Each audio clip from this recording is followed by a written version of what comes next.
The chief executive of Alzheimer's UK, Jeremy Hughes, said it could make a difference to patients' daily lives. What this initiative will mean is when people go to an Argos store or an M&S store, they know that the staff will be supportive. They know that there's someone who will actually think, hang on a minute, why is that person having a bit of trouble? Why are they getting confused about their change? Oh dear, they've forgotten their PIN number. Let me help sort it out and help them remember that they've put their card somewhere or that they don't quite know what they're doing at that precise moment.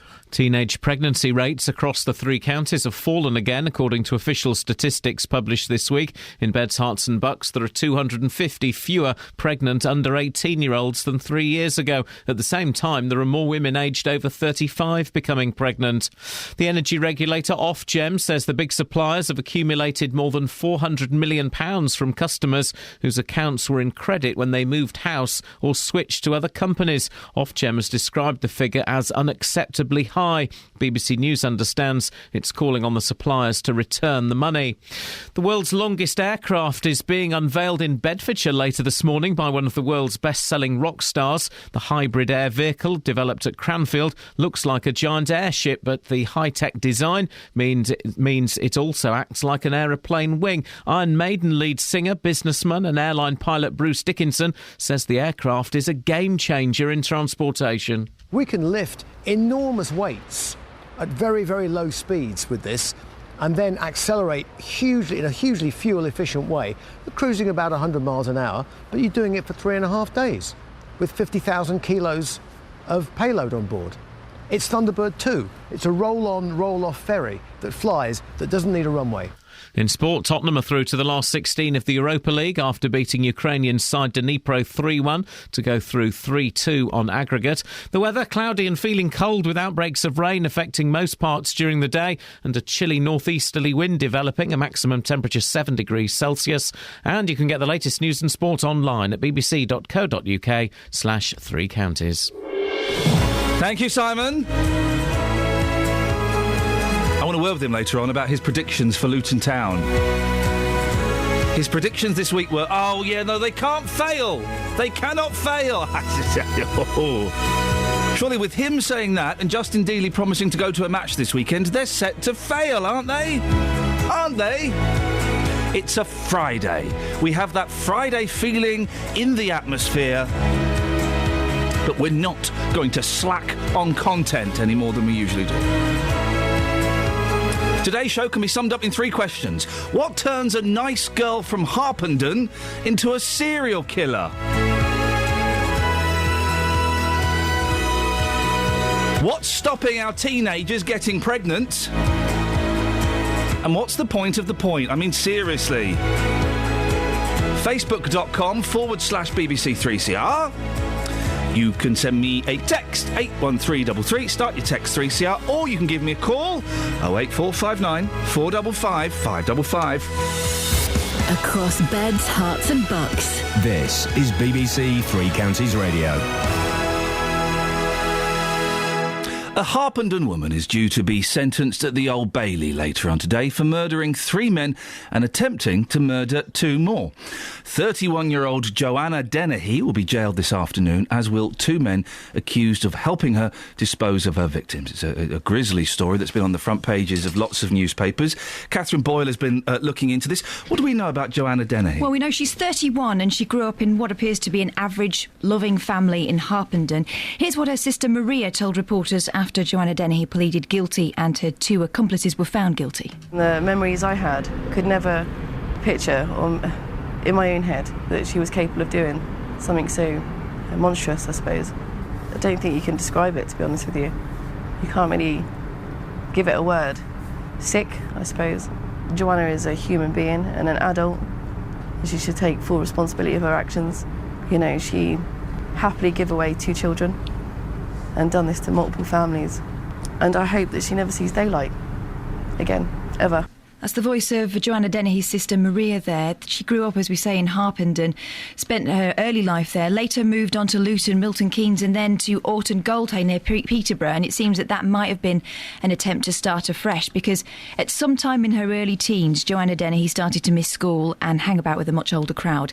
Drugs and alcohol became a problem, and this, coupled with the antisocial personality disorder she was diagnosed with just a year before the killings, meant that she could switch from being a happy and gregarious person to being extremely angry, aggressive and violent. So what happened last year? Well, police launched a manhunt in March after 3 bodies were found in ditches scattered across Cambridgeshire. All 3 were men, all 3 died of multiple stab wounds. The first victim was Lucas Sleboszewski, who was 31 and died on or around the 19th of March. At some point his body was kept in a wheelie bin. Oh dear. 48-year-old Kevin Lee and 56-year-old John Chapman were killed on the same day as each other. That was the 29th of March. All were known to Joanna Dennehy. Then 3 days later, on April the 2nd, Dennehy drove to Hereford with a man called Gary Stretch. They were looking for further victims, in her words, like Bonnie and Clyde. They chose 2 dog walkers completely at random, and both of those men were repeatedly stabbed. Both of them sustained critical injuries, but thankfully they survived. I heard one of those gentlemen being interviewed. It was either on 4 or 5. And his story was incredible. He's out walking the dog and suddenly this woman starts stabbing him and she said something along the lines of, "Oh dear, look, you're bleeding. I better stab you some more." It was just the most... and he told it was remarkable to hear him telling it. He was so calm. But just the most horrific story. What happened when Dennehy appeared in court? Well, she surprised her legal team by pleading guilty to the 3 murders as well as admitting the attempted murders of the dog walkers. She also faced a further 3 charges of preventing the lawful burial of her murder victims. That's to do with, the dumping of the bodies in the ditches. Her sentencing was delayed because Gary Stretch and a second accomplice, Leslie Layton, stood trial at Cambridge Crown Court early this month for their part in helping her cover her tracks. During the trial, prosecutors said Joanna Dennehy cast a spell over her accomplices and killed for fun, which kind of bears out what that victim was saying. The court also heard one of her victims, Kevin Lee, had likened her to Uma Thurman from Kill Bill and the woman from Terminator. That was shortly before he was killed by her.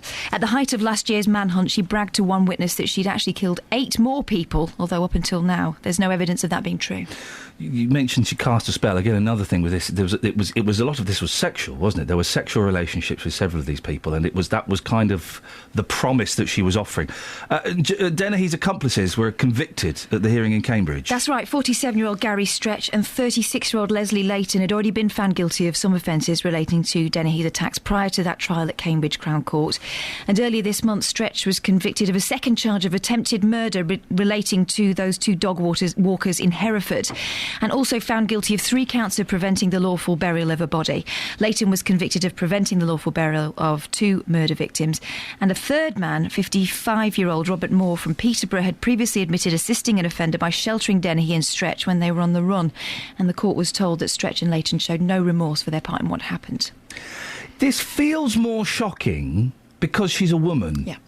That seems, and that's probably why there has been partly why there's been so much interest from the press. Partly the violence and the apparent enjoyment in inflicting those terrible, terrible wounds as well. Any case involving a serial killer inevitably attracts a lot of publicity because there just aren't that many, but there certainly is no denying that the fact that she's a woman has increased the interest, particularly from the press. Serial killers, although technically she's a spree killer or a multiple murderer, given the length of time between attacks. Apparently there needs to be more length of time, more attacks to be a serial killer. But they are still, thankfully, rare, and they're very, very rarely women, and it flies in the face, of course, of society's idea of how women think and behave. We will be talking in more detail about this in the course of the programme. You'll be talking to an eminent criminologist as well as a psychologist about it, and they're best placed to try to explain the inexplicable. Catherine, thank you very much indeed. 08459 455 555 if you want to have your say on that or anything we're talking about. And it does seem these cases where it is women who are, murdering or inflicting cruel acts against children, they're always more shocking because they're women. And I guess, why is that? I guess because we see them as protectors, as mothers, as more caring, as... I don't know. Horrible story. 08459 455 555.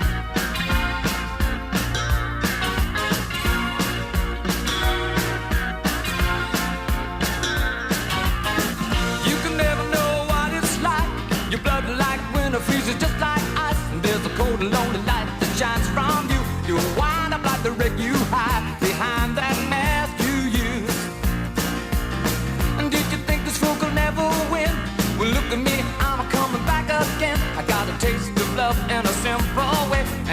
to know while I'm still standing, you just fade away. Don't you know I'm still standing better than I ever did? Looking like a true survivor, feeling like a little kid. And I'm still standing after all this time, picking up the pieces of my life without you on my mind. I'm still standing. Yeah, yeah, yeah. I'm still standing. Yeah, yeah, yeah. Once I never could have hoped to win. You're starting down the road, leaving me again. The threats you made were meant to cut me down. And if my love was just a circus, you'd be a clown by now. No, I'm still standing better than I ever did. Looking like a true survivor, feeling like a little kid. I'm still standing after all this time, picking up the pieces of my life without you on my mind. I'm still standing. Yeah, yeah, yeah. I'm still standing. Yeah, yeah, yeah.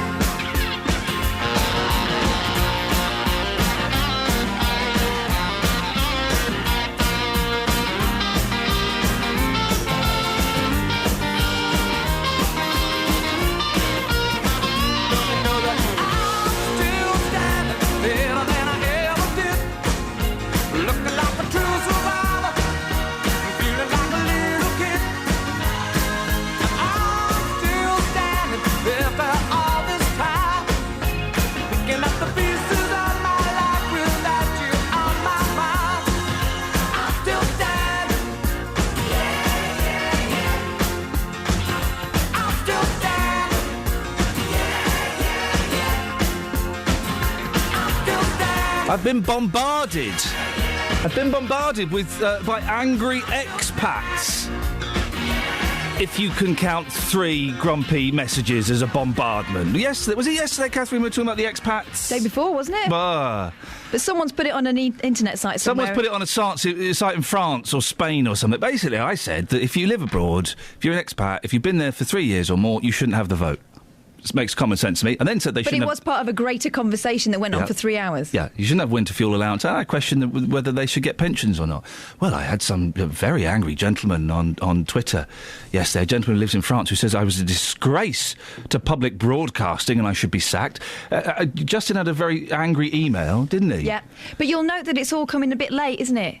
So are they really in touch with what's going on at home? Adrian Milne has on my Facebook page, facebook.com/Iain Lee Official. Adrian Milne has written a very, very long message. I couldn't be bothered. Got time, hasn't he? He's got twiddling his thumbs on a lilo. It concludes with: Is Lee in favour of Polish, Latvian, and other European nationalities coming into the UK and having the vote for who sits in the British Parliament, or is his arguments completely inward-looking? Let me read that again. Is his arguments completely inward-looking? Before broadcasting on a BBC radio station, he should research his subject. Really?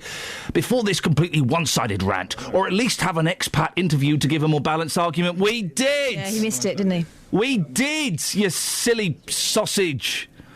Where's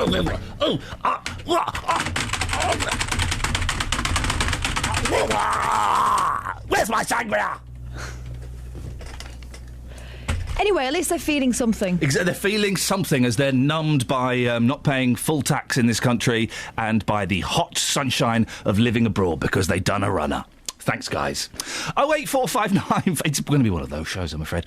08459 455 555 is the telephone number. The Point in Milton Keynes. It's horrible, isn't it? Let's get rid of it, shall we? Come on, guys. After the show, let's all storm down there and just take it down piece by piece. Whoa, whoa, whoa. What? That's a big part of my childhood. What do you mean? That was the future when I was a kid. We used to take... When we first moved from Manchester, we used to bring visitors from up north to see the future. Oh, I remember when my nan lived in Milton Keynes, and it was very exciting, futuristic, yet slightly retro, based on an Egyptian style monument. If it hadn't had a sound effect, it would have been pew pew. Exactly. But now it looks tatty, it looks warm, it looks old-fashioned, it looks like 1982. It's kind of been dwarfed by its surroundings. I remember when the Point was huge. Yeah. Get rid of it. No. There must be some use for it. Let's find out. 08459 455 555. What's the point of the point? Travel news for beds, cards and bugs. BBC Three Counties Radio. Good morning. Starting by looking on the speed sensors in Luton, the A6 is building up heading towards the centre of town. Also in Cuffley, the Ridgeway and Plough Hill, both looking slow as you head towards the station. On the M40 cameras, things looking very wet this morning with some surface water on the roads around Denham and Beaconsfield. I'm Alice Glossop, BBC Three Counties Radio. Alice, thank you very much.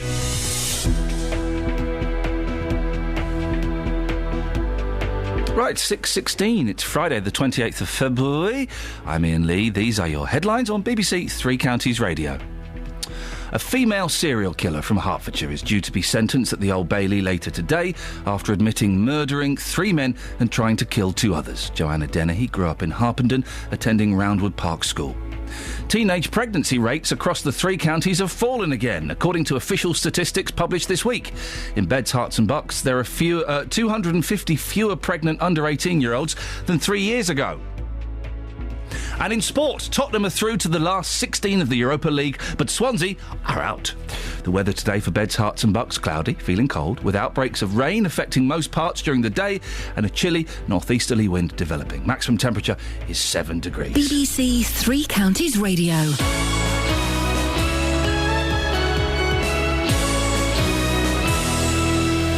Every weekday morning from 9. Good morning, welcome to the JVS show. Your local stories. Have you had to rebuild your life after being a victim of crime? Do you think it's inhumane to keep people in prison for life? Do you think that immigration needs to stop? Your local life. Why do 70% of this country feel immigration is wrong? We've actually got an open doors policy. I am just so angry listening to some of them people. What the government are doing, they'll start introducing American-type sentencing, like 200 years in prison. The JVS show. British people are not xenophobic. Weekday mornings from 9 on BBC Three Counties Radio. Hey, good news if you've got teenage kids, you can worry less. Tiny bit less, because teenage pregnancy rates across the 3 counties have fallen again. According to official statistics published this week, there are 250 fewer pregnant under 18-year-olds in Beds, Herts and Bucks than there were 3 years ago. Good news too if you're trying to become a parent later in life. There are more women aged over 35 becoming pregnant. Well, our political reporter Paul Scoynes has been crunching the numbers. Paul, there are fewer teenage pregnancies then? Yeah, Ian, it's quite a fall, actually. A fall of just over 20% in teen pregnancies over the last 3 years across the area. Higher falls in some areas than others, around 27% in Hertfordshire, 6% in Luton. If you measure that, this is measuring the sort of so-called conception rate per 1,000 women. So, for example, the England and Wales average, the lowest since 1969, at 27.9 conceptions per 1,000 women. These are women aged 15 to 17, by the way. In Hertfordshire and Central Bedfordshire, the number is just over 17 conceptions per 1,000 women. So quite a difference. The highest area in the patch is Stevenage. For some reason, there are over 31 per 1,000 there, and the lowest is Three Rivers, just 11 conceptions per 1,000. That equates to effectively 20 conceptions in 2012. That doesn't actually then transfer to live births, of course. These stats also cover abortions, but don't cover miscarriages. Do we know why there's been a fall in numbers? Well, I think education plays a part here. I mean, the rate amongst under 18s in the country still is the highest in Western Europe, and public health advisors have said that there has been more investment and dedicated education over the last 10 years, and that's paid dividends. A youth worker from Hertfordshire has told the BBC that young people know more about contraception now more than ever before, and indeed Public Health England have said that younger people have and need comprehensive sex and relationship education in and out of school, and they also need sort of better access to contraceptive and sexual health services. So whilst education is clearly playing a part, and these numbers have steadily declined since 1990, health authorities still believe they can do more. There's been a rise in the number of older mums. Yeah, absolutely. I mean, that rise, we talk about conceptions per 1,000, that rise in over 40s has seen a 60% rise since 1990. It's remained fairly static, I should say, over the last few years. Certainly a really dramatic rise since 1990, a 77% rise as well in the number of conceptions registered to those over 35. In the east of England, where that's as specific as we can be, there were just over 12,000 conceptions in 35-year-olds and overs last year. Anne Ferrudi, who's the chief executive of the British Pregnancy Advisory Service, has said that these statistics show that there is a trend towards older motherhood, and indeed she said that younger women are choosing to postpone starting their family for a variety of reasons. Perhaps some haven't met the right person, others want to wait until they've got a bit more money in the bank to be able to bring the child up, maybe a home of their own, or indeed have progressed a bit further down their career path before they do so. But what she did say, which is interesting, and I suppose something that all local authorities will have to confront, is that because there is this sort of move, albeit a small one, to older motherhood, that maybe maternity services, that those sort of reproductive services will have to at least take that into account and start maybe thinking about that. So some mothers require maybe a little bit more additional support, and she says the answer there is to provide the services that they need rather than try and sort of pigeonhole everybody into the same sort of bracket. What are you doing this weekend, Paul? Well, it depends on the weather, I suppose. Might do a bit of cycling. I've got a point fact. Do you want a point fact? A point fact? I don't know what a point fact is. Do I want one? Well, you're talking about the point. The point. Oh, the point. Okay, I thought it was a political reporting term that I was yet to pick up. It's not. It's a fact about the point, a building that we have to get rid of, don't we? I think. Well, it would be wrong for me to come down on one side or the other, right? But you agree with me, yeah?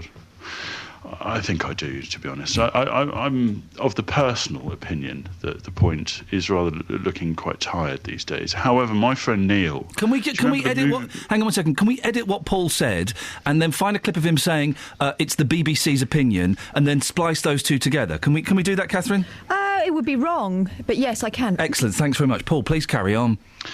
I as a lifelong, actually, I can say that, resident of Milton Keynes, I saw my first... Well, I didn't see my first film there, but I saw one of Was it your third film? You see your third film there? It might have been my third or fourth film. Yeah. I saw David Bowie in, what was that, Labyrinth. I saw that there with my cousin, and Willow as well. You know Paul, you know this is going out on the radio, don't you? Oh gosh, yes. So is there a point? What's your point? There is a point. No. Do you remember the movie game with Philip Schofield? No, I don't remember the movie game. You don't remember that film? Yes. I remember that. The movie game with TV show. Philip Schofield, yeah. Right. Okay. Yeah, I remember Screen Test. No. Okay. Wasn't that. God, the opening titles of that of that show. I keep calling it a film. It's not a film. Oh, for God's sakes, please! A film. No. The opening titles of that show were filmed at the Point. Oh. And it was the opening titles showed people running in to the building, sitting down in their seats. Did the movie game's theme tune go wow wow wow wow wow wow wow wow wow wow? Right. Or is that Noel Edmonds? Level thing. Of detail I can't really furnish you with. I can only apologise to the listeners. I thought I'd indulge Scoins in a little bit of banter. I was wrong. That's a fact. What are you talking about? That is a fact. There we are. All right, here we go. We're going to play point poker. Okay, you have set the bar very, very low. Can anybody come up with a more interesting fact about the point than the fact that it was used in the opening titles of the television programme Movie Quiz starring Philip Schofield? Can we beat that, Paul? No, it was the movie game. Oh, for God's sake! There's a difference, Ian. You've got to get these things right. Right about now, you're about to be possessed by the sounds of MC Rawface and DJ Easy Rock. Hit it!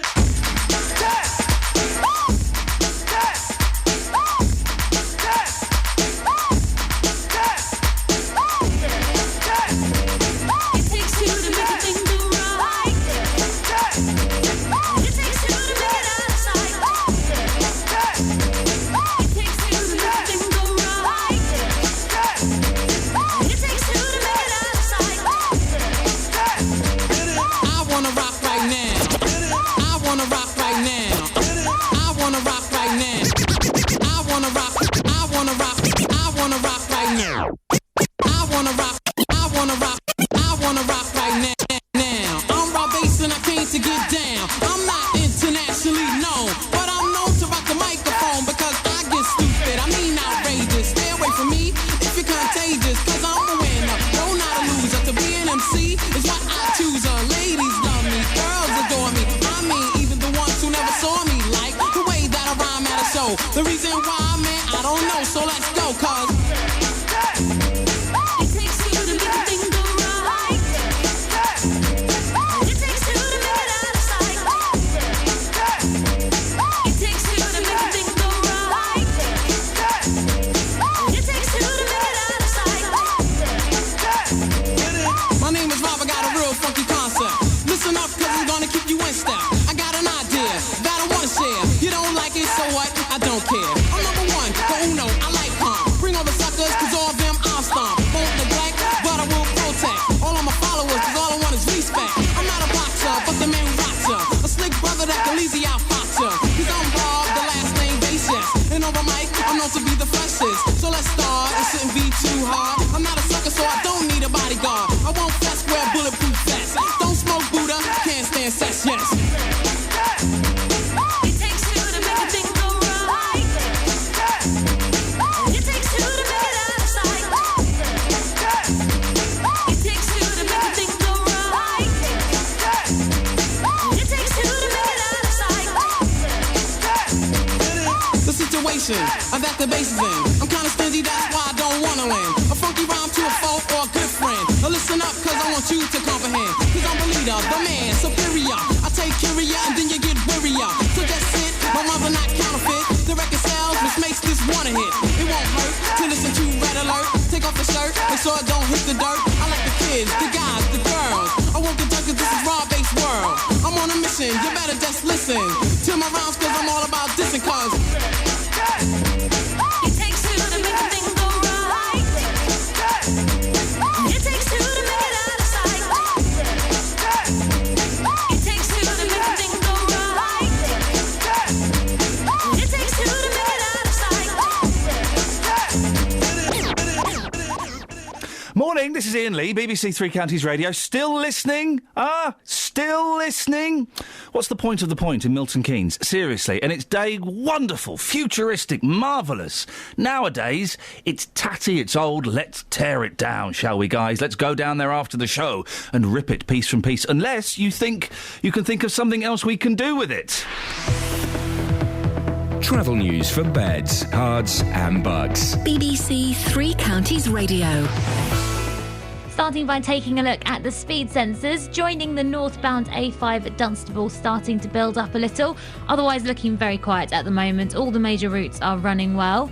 In Cotterwood, Warren Lane is closed after a landslip with the problems with all the adverse weather earlier. Public transport has no reported problems. I'm Alice Glossop, BBC Three Counties Radio. Across beds, hearts and bugs. This is BBC Three Counties Radio.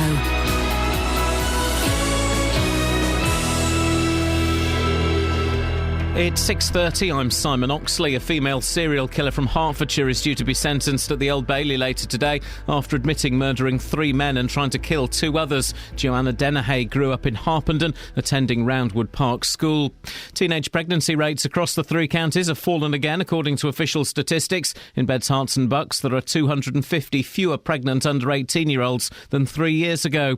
And the world's longest aircraft is being unveiled in Bedfordshire later this morning by one of the world's best-selling rock stars. The hybrid air vehicle at Cardington Hangars is being promoted by Iron Maiden lead singer, businessman and airline pilot Bruce Dickinson. 3 Counties Sports. BBC Three Counties Radio. Tottenham are through to the last 16 of the Europa League after beating Ukrainian side Dnipro 3-1 to go through 3-2 on aggregate. They'll face Benfica next, but Swansea are out after losing 3-1 away to the Italian side Napoli.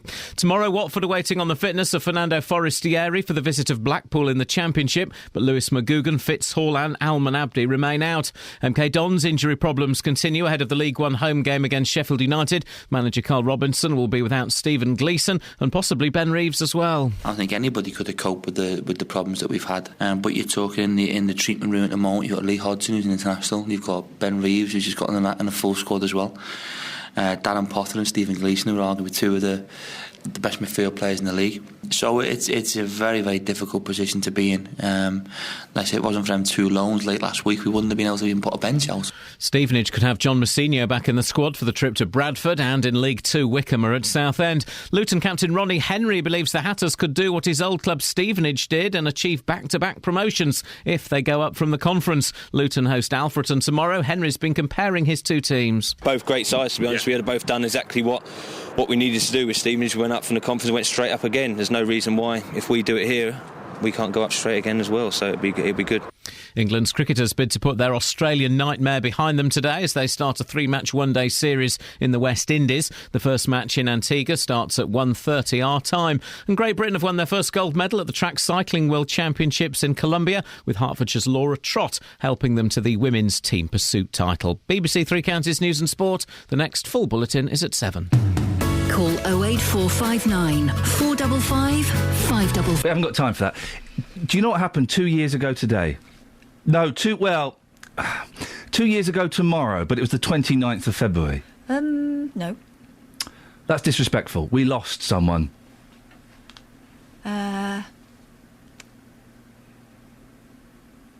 Is it a Blue Peter dog? No, it wasn't.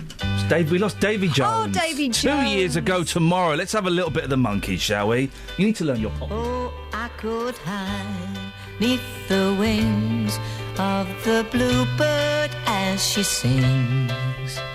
The 6 o'clock alarm would never ring,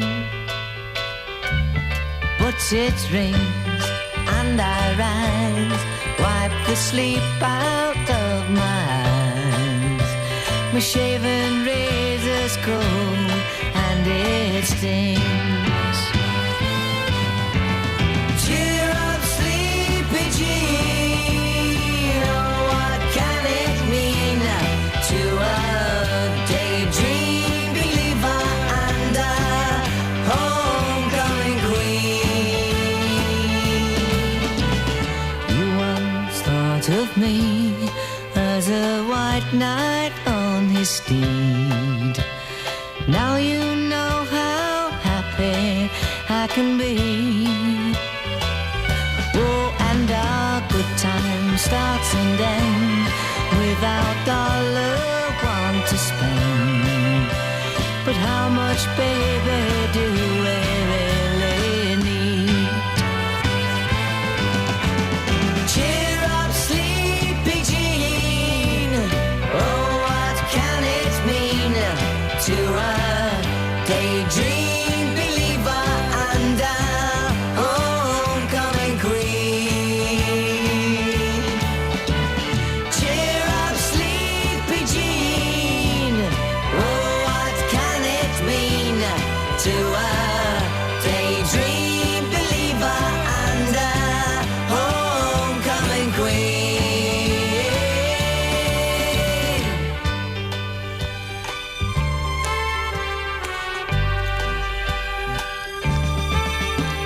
Cheer up, sleepy Jean. Oh, what can it mean to a daydream believer and a homecoming queen? 2 years. 2 years tomorrow since we lost Davy Jones. Very, very sad. Now, Catherine has joined me in my studio. Thank you for welcoming into your studio. Well, I have no choice. If we look at the running order of the show... Me? The first quarter it's you, second quarter it's Goins, third and fourth quarter of the first hour it's you. How is that? And the thing is, you're producing the show, so you make the decisions that it's you... So I've decided there need to be more women in radio. Precisely this woman. I've decided that right now there needs to be less woman in radio studio. Why you talk like this? I talk like, I don't know. You're touching my car, smashing your face. Do you remember that sticker in the back of cars? No, I don't. I'm a little bit older than you. There was a sticker... I saw your exclamation on Twitter and I just thought that something had happened. I touching my car, you're touching my car, smashing your face. Oh. That was around the same time as you could get car horns installed that went... I remember those. Why would you change your car horn to a song? Also, if you're bibbing someone in anger, it sounds kind of jolly, doesn't it? Hey, hi! He wants to party. You don't get musical horns anymore. My car horn is very tepid. Is it? Very, very effeminate. Mine's ever so slightly husky. He's Italian. Go on, give us a 08459. We're actually going to go with this. 08459 455 555. Honk if you're listening. Honk if you're listening. Phone up and hang on a minute. Don't you have to wait till Can the I sun finish rise? Wait. For legal reasons, don't we need the sun to be up? If you'd listen to what I was about to say... So say it. Phone up and give us an impression of your car horn. Oh, OK. All right? That's fine. That's legal. There's no restrictions in the highway code about that, are there? And you know what? It's such a good phoner. I wouldn't be surprised if Jonathan's team upstairs are ripping up whatever it is they're going to do, and probably immigration, I don't know, and then going, we're going to go with the car horns. You know who else will love it? Yeah. Who's going to love this? Yeah. Mark Forrest. Forrest. You're going to love this. Great fun in today on Three Counties Radio about car horns. So I want you to give us a call with an impression. Roberto would do it. Coffer's probably going to drop like a back lady or a bookman. Somewhere there's a phone call going to Paxman. Yeah. Derbyshire will be on the phone to the team. Not me, she don't like me, but she'll be on the phone to the 3CR team. I really want to get that... She's phoning now. Bacon, he'll love that. Yeah, he's very good, isn't he? And who's the comedy, the gentleman at Radio 1 that nicks all my ideas? Drive Time fella. Greg. Yeah. Greg Proops. No, not Greg Proops. Greg Dyke? Yes. Greg Dyke is going to steal my idea. What have you found in the papers? All manner of things. How would you feel if you were on TripAdvisor? Hang on 1 second. Joe in Letchworth? Good morning. Can you give me the horn? Do you drive a clown car? I do. I work with clowns, so I might as well have a clown horn. Seriously, that's not what your horn is like, is it? It's one of those double ones that's really noisy that goes, beep, beep, get out of the way! Yeah. What you should have, I've said this before, and I think this makes perfect sense. We should have different bibs, and I like the word bib. Yeah. We should have different bibs. We should have kind of like 3 settings. Like a really angry, get out of the way kind of thing. A bib to say, oh, you've not got your lights on. You know, your lights. And then kind of like something in the middle, just like a, hello! That's what you need, isn't it? Yeah, exactly. And like I say, the last one should be the loudest. You're touching my car, I'll smash your face. There you go, you say. I missed those. He's from your era. There we go. Phone up and give me the horn. Yeah? It's Friday. Yeah? We can do that. I had another car thing to say. Go on. I've wanted to say this for ages, OK? There's something I can do that I'm really, really proud of, OK? I'm really proud of it. But when I say it, it's going to sound really naff. But it's the one thing I'm best at in my life. I've got a really good skill. I've got 6 settings for the windscreen wipers on my car. Yeah. I am excellent, and this is genuine. I'm excellent at going straight to the right setting for the rain conditions. And I genuinely, every time I do it, I think, oh, I wish someone were here. This is true. I wish someone were here to recognise the fact I went straight to the right windscreen wiper setting. No faffing around, oh, that's too slow, oh, that's too far. Boom, I'm straight there. I've got 6 settings. They would call you the Rain Man. Genuinely, I've wanted to say that for ages. I've never found a way of introducing it. Well, I mean, everyone's got to have a skill, haven't they? Yeah. What have you got in the papers? This poor woman in Glasgow. Oh. Right. No doubt she's partial to the odd visitor. If you want to read along, it's in the Daily Mail. You might have a copy handy. Page 13. To the right, slightly further down than that. There you go. No doubt she's partial to the odd visitor, but at just 60 years old, she might take offence at being labelled a museum. Oh. Mother of 2 Mary Johnson from Glasgow is listed on the travel website TripAdvisor as the city's 87th most popular tourist attraction. Isn't that wonderful? She lives in a terrace house in Bella Houston. Be careful. Bella Houston. You've been in trouble this week. Boasts 4 5-star reviews on the site. Well, at least she's getting good reviews. Yeah. And her unlikely status placed her above the newly opened 12,000-seat concert venue, the Hydro. She says it's some sort of bungle or a practical joke, but she didn't it's some sort of bungle or a practical joke. She says it's a bungle by TripAdvisor or a practical joke. Oh, she's a Scottish. I wasn't paying attention. Yes, she's from Glasgow. There's a great story, page 20 of the Mail. It's in a few of the papers. It's a photograph. Nick Clegg is giving a talk. This is great, isn't it? He's giving a talk at a school, Southfields Academy in South London, 500 young people. Once the novelty of the Deputy Prime Minister coming in has subsided after 30 seconds, I imagine most teenagers will think, I want to go home and play Grand Theft Auto. I don't want to sit here. That's what I would be thinking. Well, there's one lad in the front row, got a shaved head. He's looking really bored. He's got one hand, his head's resting in his hand, and with the other hand, has got his middle finger raised, and he's resting it on his face. He's doing that thing where you swear with your fingers, so it looks like you're scratching, but actually you're he's flicking Nick Clegg, the Deputy Prime Minister, the bird. Now, I imagine today at school, he will get a right royal rollicking from the head teacher. But with all of his friends, he's going to be king. He's going to be king for the day. We don't know the young man's name. I salute this gentleman. It's the girl's face sitting next to him. She's seen it. She's seen it. She's seen it, and she's doing that. Oh, not this boy should be a hero. We should have. We talk about troubled youth. This guy is an inspiration. It'll be a badge of honour, that telling off. Well done, he. And to be honest, I think there'll be some people in the staff room who'll be thinking, Yep. he deserves a high five, or whatever young people do these days. How not to market your home, the £15,000 house in need of a tidy up. I've looked at houses in the not-too-distant past. You can always tell if someone really wants to sell or if they don't. Have they put the hoover round? Yeah.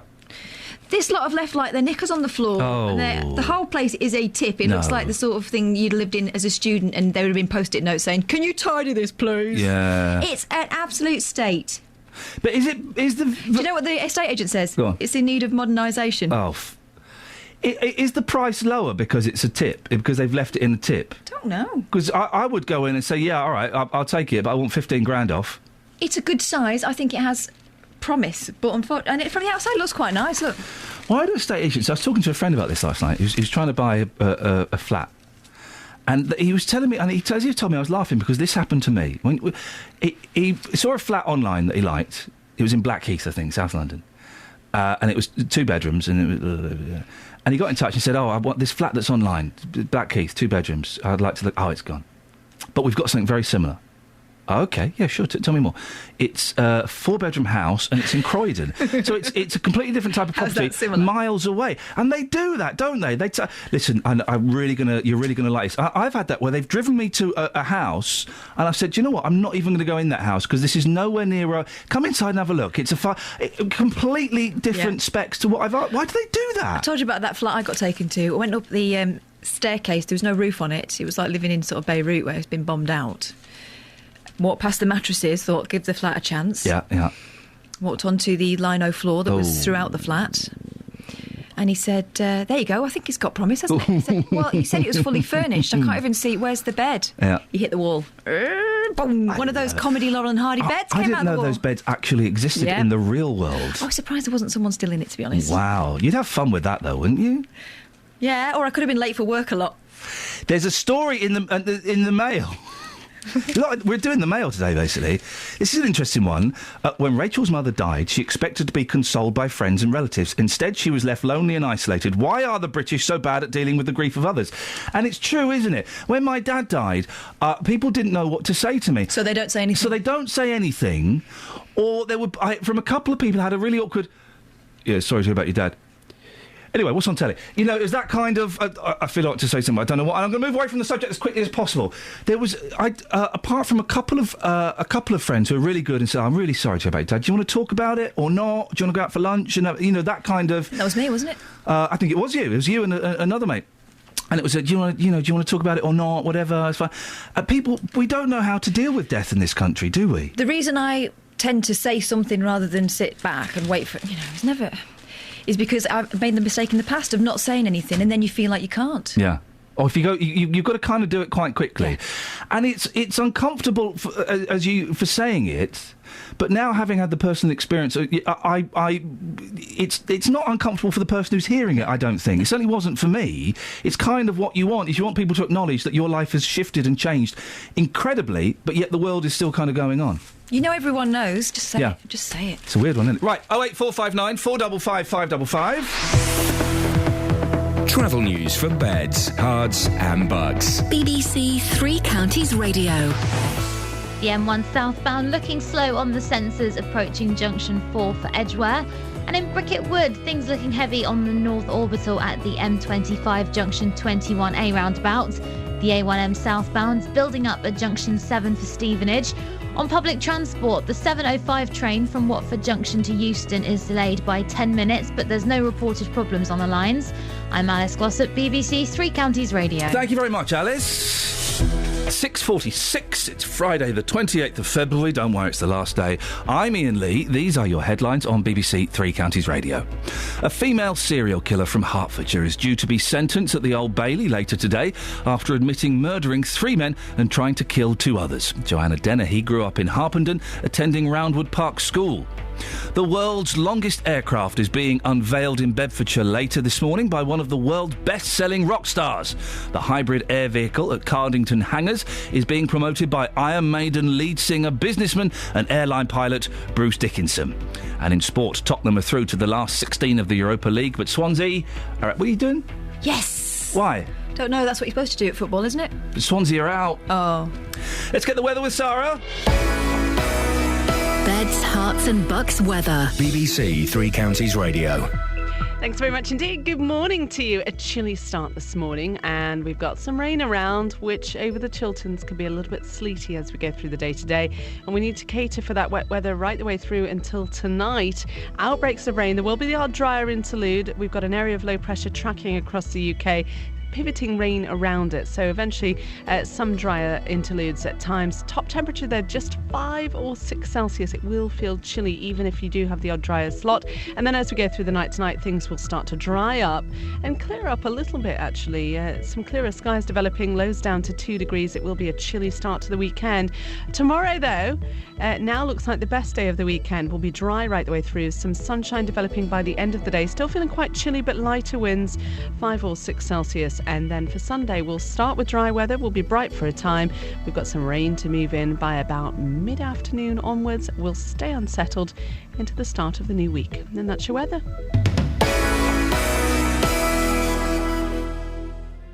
World War I at home on the BBC. He was 16 and had joined the King's Royal Rifles 2 years too early. Discovering local memories. He was manly enough to walk from Wolverton up to the Strand to join the army.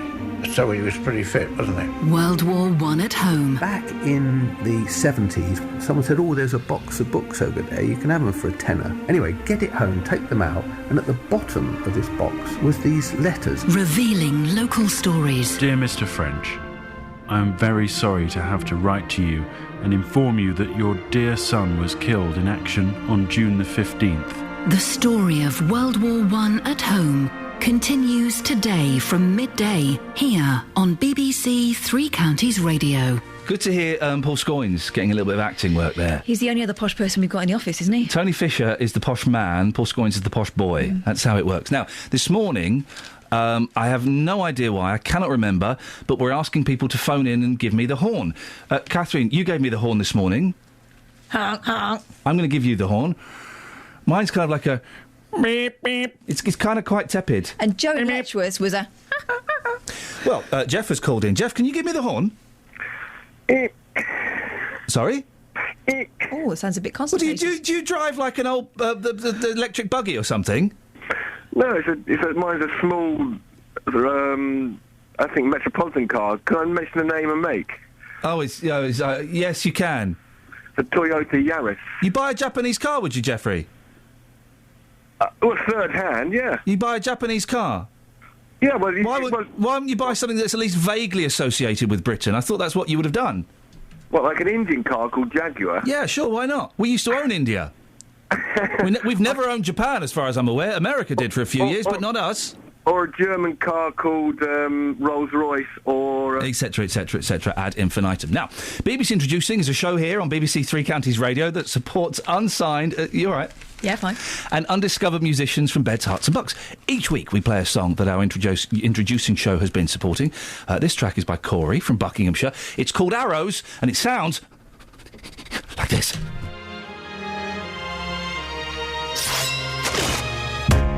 Breathing deeply, patiently waiting for a kill. Laying assassin is your fault. Heart rate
In that case, I shall.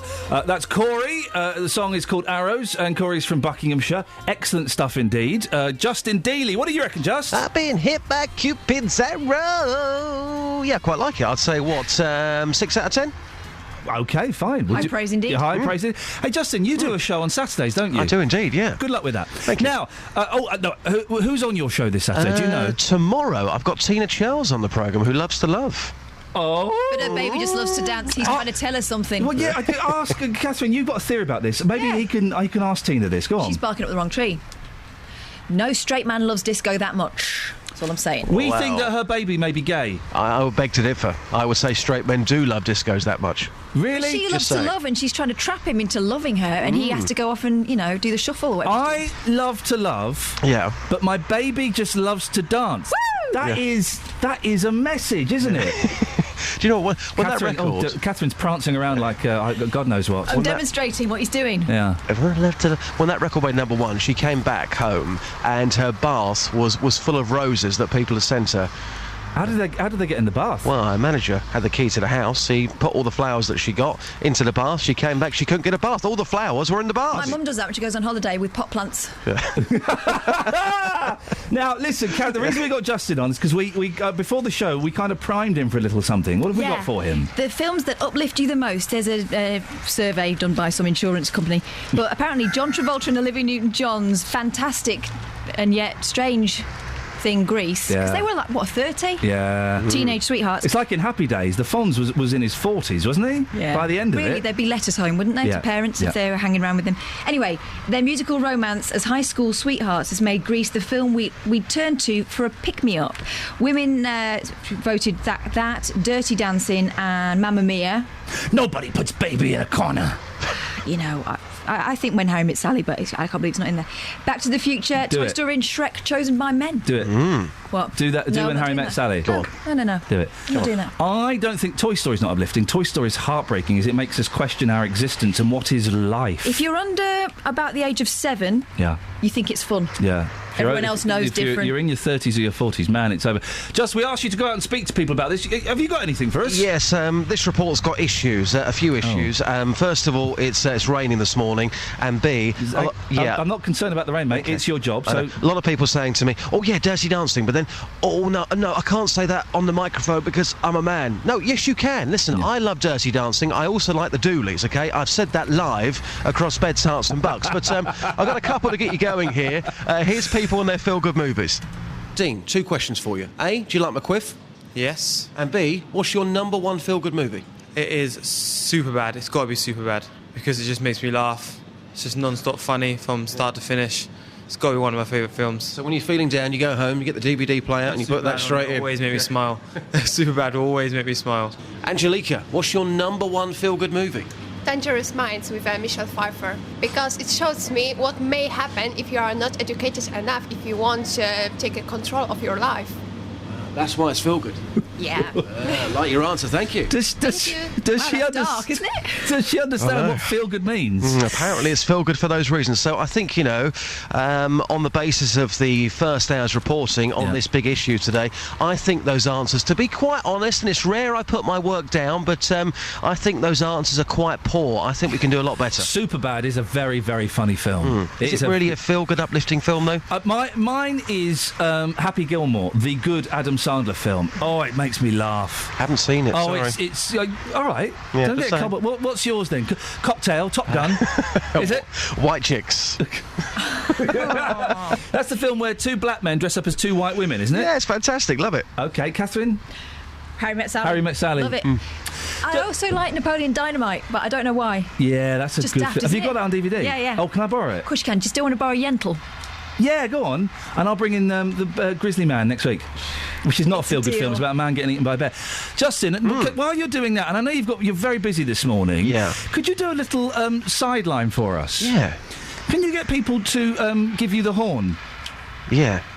What, as in what, horn impressions, or just give me the horn? Yeah, so they give you their horn. They do an impression of their horn. Catherine, give just... Mine goes... Okay, mine probably goes... I bet you would love, wouldn't you? You'd love that, wouldn't you? Oh, I would. Very manly. This is going to be the job that gets you the job on, I don't know, Panorama or Newsnight or something. Yeah, I'm looking forward to it. Going out and asking people to give you the horn. It's the big audition. Justin, speak to you later. Thanks, boss. Ta-ta.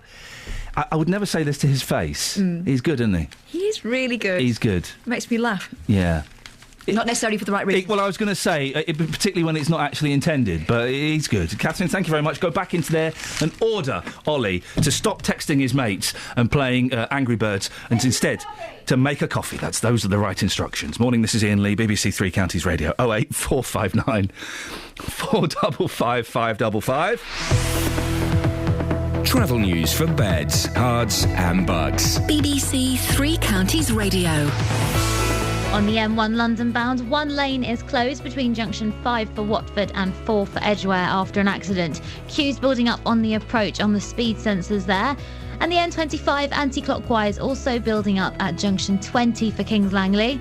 On public transport, First Capital Connect and South Eastern have possible delays and cancellations between St Albans and St Pancras after overrunning engineering works.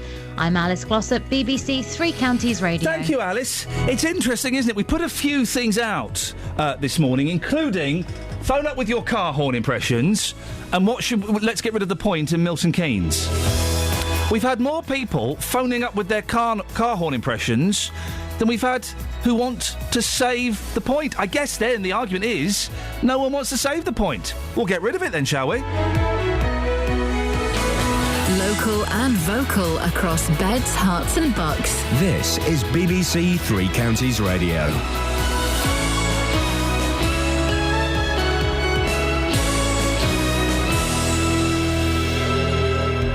It's 7 o'clock. I'm Simon Oxley. The headlines: Hertfordshire serial killer to be sentenced today. Funding boost to aid dementia sufferers. An aircraft to be unveiled in Bedfordshire. BBC Three Counties Radio. A female serial killer from Hertfordshire is due to be sentenced at the Old Bailey later today after admitting murdering 3 men and trying to kill 2 others. Joanna Dennehy grew up in Harpenden, attending Roundwood Park School. More from Ewan Duncan. Joanna Dennehy, who's originally from Harpenden, pleaded guilty to the murders and 5 other charges. She's due to be sentenced along with 2 men accused of helping her dispose of the victims' bodies and another accomplice who admitted sheltering Dennehy when she was on the run.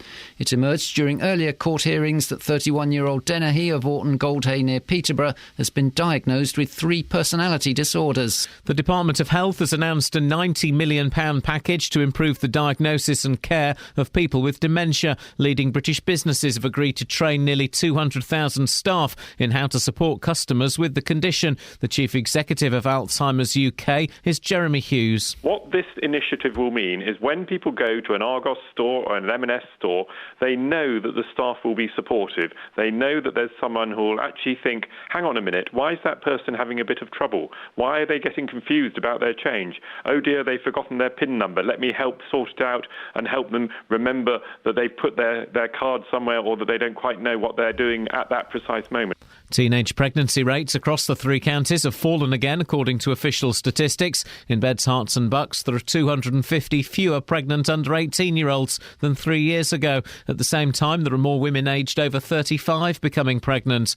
The energy regulator Ofgem says the big suppliers have accumulated more than £400 million from customers whose accounts were in credit when they moved house or switched to other companies. Ofgem has described the figure as unacceptably high. BBC News understands that it's calling on the suppliers to return the money. The world's longest aircraft is being unveiled in Bedfordshire later this morning by one of the world's best-selling rock stars. The hybrid air vehicle at Cardington Hangars looks like a giant airship. Iron Maiden lead singer, businessman and airline pilot Bruce Dickinson says the aircraft is a game-changer in transportation. We can lift enormous weights at very, very low speeds with this, and then accelerate hugely in a hugely fuel-efficient way. You're cruising about 100 miles an hour, but you're doing it for 3.5 days with 50,000 kilos of payload on board. It's Thunderbird 2. It's a roll-on, roll-off ferry that flies, that doesn't need a runway. In sport, Tottenham are through to the last 16 of the Europa League after beating the Ukrainian side Dnipro 3-1 to go through 3-2 on aggregate. The weather cloudy and feeling cold with outbreaks of rain affecting most parts during the day and a chilly northeasterly wind developing, a maximum temperature 7 degrees Celsius. And you can get the latest news and sport online at bbc.co.uk/3 counties. I need a word with you, Mr. Oxley. Go on. You and Justin Daly have been running around the office all week like excited headless chickens because Luton Town are doing all right for the first time in ages. Okay, and they've 14 points clear. And it's something like 17 goals in the last 3 games. That's it, yeah. See, you're getting the bug, you see. I'm not getting the bug. I just wish you two would stop banging on about it. But Justin hasn't been for a while. He's going Saturday. You said something in the week along the lines of, they cannot mess this up. Haven't you both just given them the kiss of death? Well, possibly, but they can't possibly mess it up. So your prediction is how does it work? They get promoted to a decent league. Is that they go back to the football league? Yeah, they're in non-league. Oh, blimey! At the moment, so they'll go back to the football league. And you're confident that's going to happen? 99.9%. Would you like to put £5 on that? Yeah, absolutely. Yeah. Ooh, all right, fine. There's a fiver on it. Yeah. I look forward to spending it. Thank you, Simon.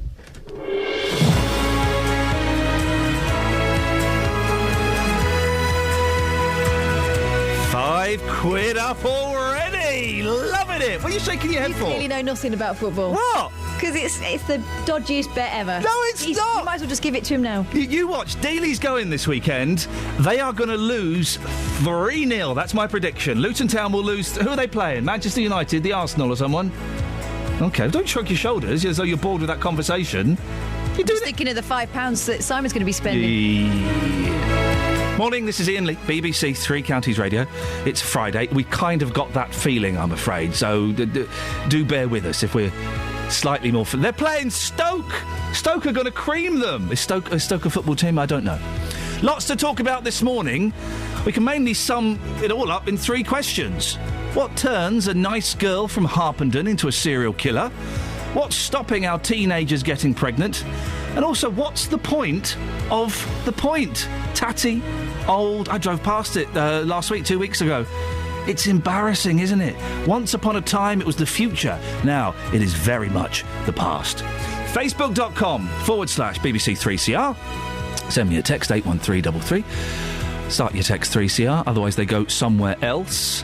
Or give me a phone call, please. We've got 1, 2, 3 lines free, so now is an excellent time to call. 08459 455 555. Across beds, hearts and bucks. This is BBC Three Counties Radio. A Harpenden woman who last year stabbed 3 men to death and attempted to kill 2 more is due to be sentenced today. You would have seen this on the front pages of lots of the newspapers over the last couple of weeks.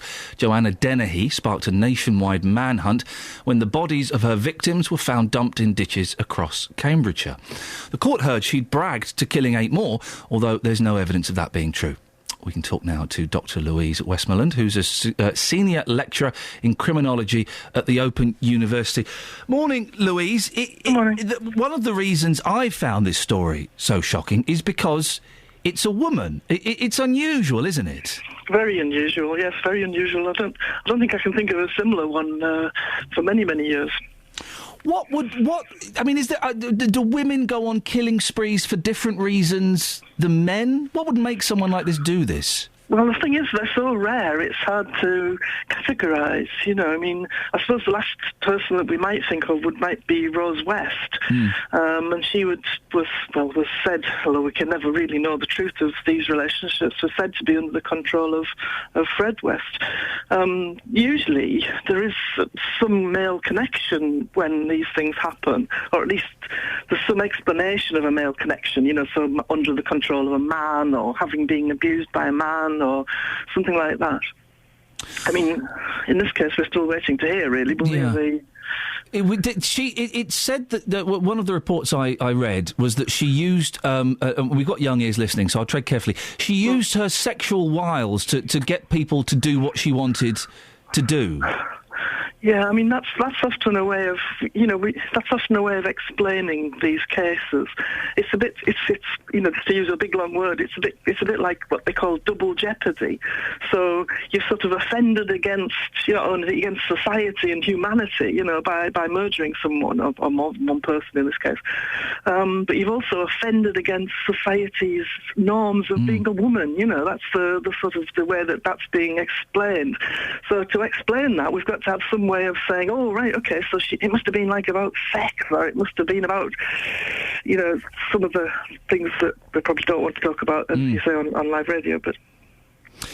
It seems as well, if we believe what we've read in the papers, that she enjoyed the notoriety. She enjoyed seeing reports of her crimes on the news. Is that a common factor of killers? Well, they do say that that's one of the factors about serial killers, not normally of single killers, but serial killers are often said to collect newspaper clippings and reports of what they've done and, get some gratification from the notoriety of that. I've got to say I don't know whether that's true in this case because obviously I don't know the insides of this case, but certainly in the big well-known cases when they've trolled back over them, part of the kick has been about notoriety. I mean, I suppose, if you look at a lot of people, if you ask them what they want, especially younger people, they'll often say they want to be famous or they want celebrity. I'm not saying that this is an advisable route to go down to obtain that, but it is something that commonly people do want. Yes, it's hardly going for the X Factor auditions, is it? It's slightly more extreme than that. Do you think that someone like this can ever feel remorse for what they've done? Ever be aware of the impact they've had on other people's lives? Well, it depends. I mean, again, I don't really know the inside story. Certainly, a lot of serial killers that have been studied in the past have personality disorders, and I've got no idea whether that's true in this case, but certainly people with personality disorders, psychopaths, sociopaths and so on, no, they never will feel any remorse. And that's maybe one of the things that has led to them committing the crime in the first place, because they don't have the normal sort of checking, things that stop them doing things like, the rest of the so-called normal population do. What makes women violent, Louise?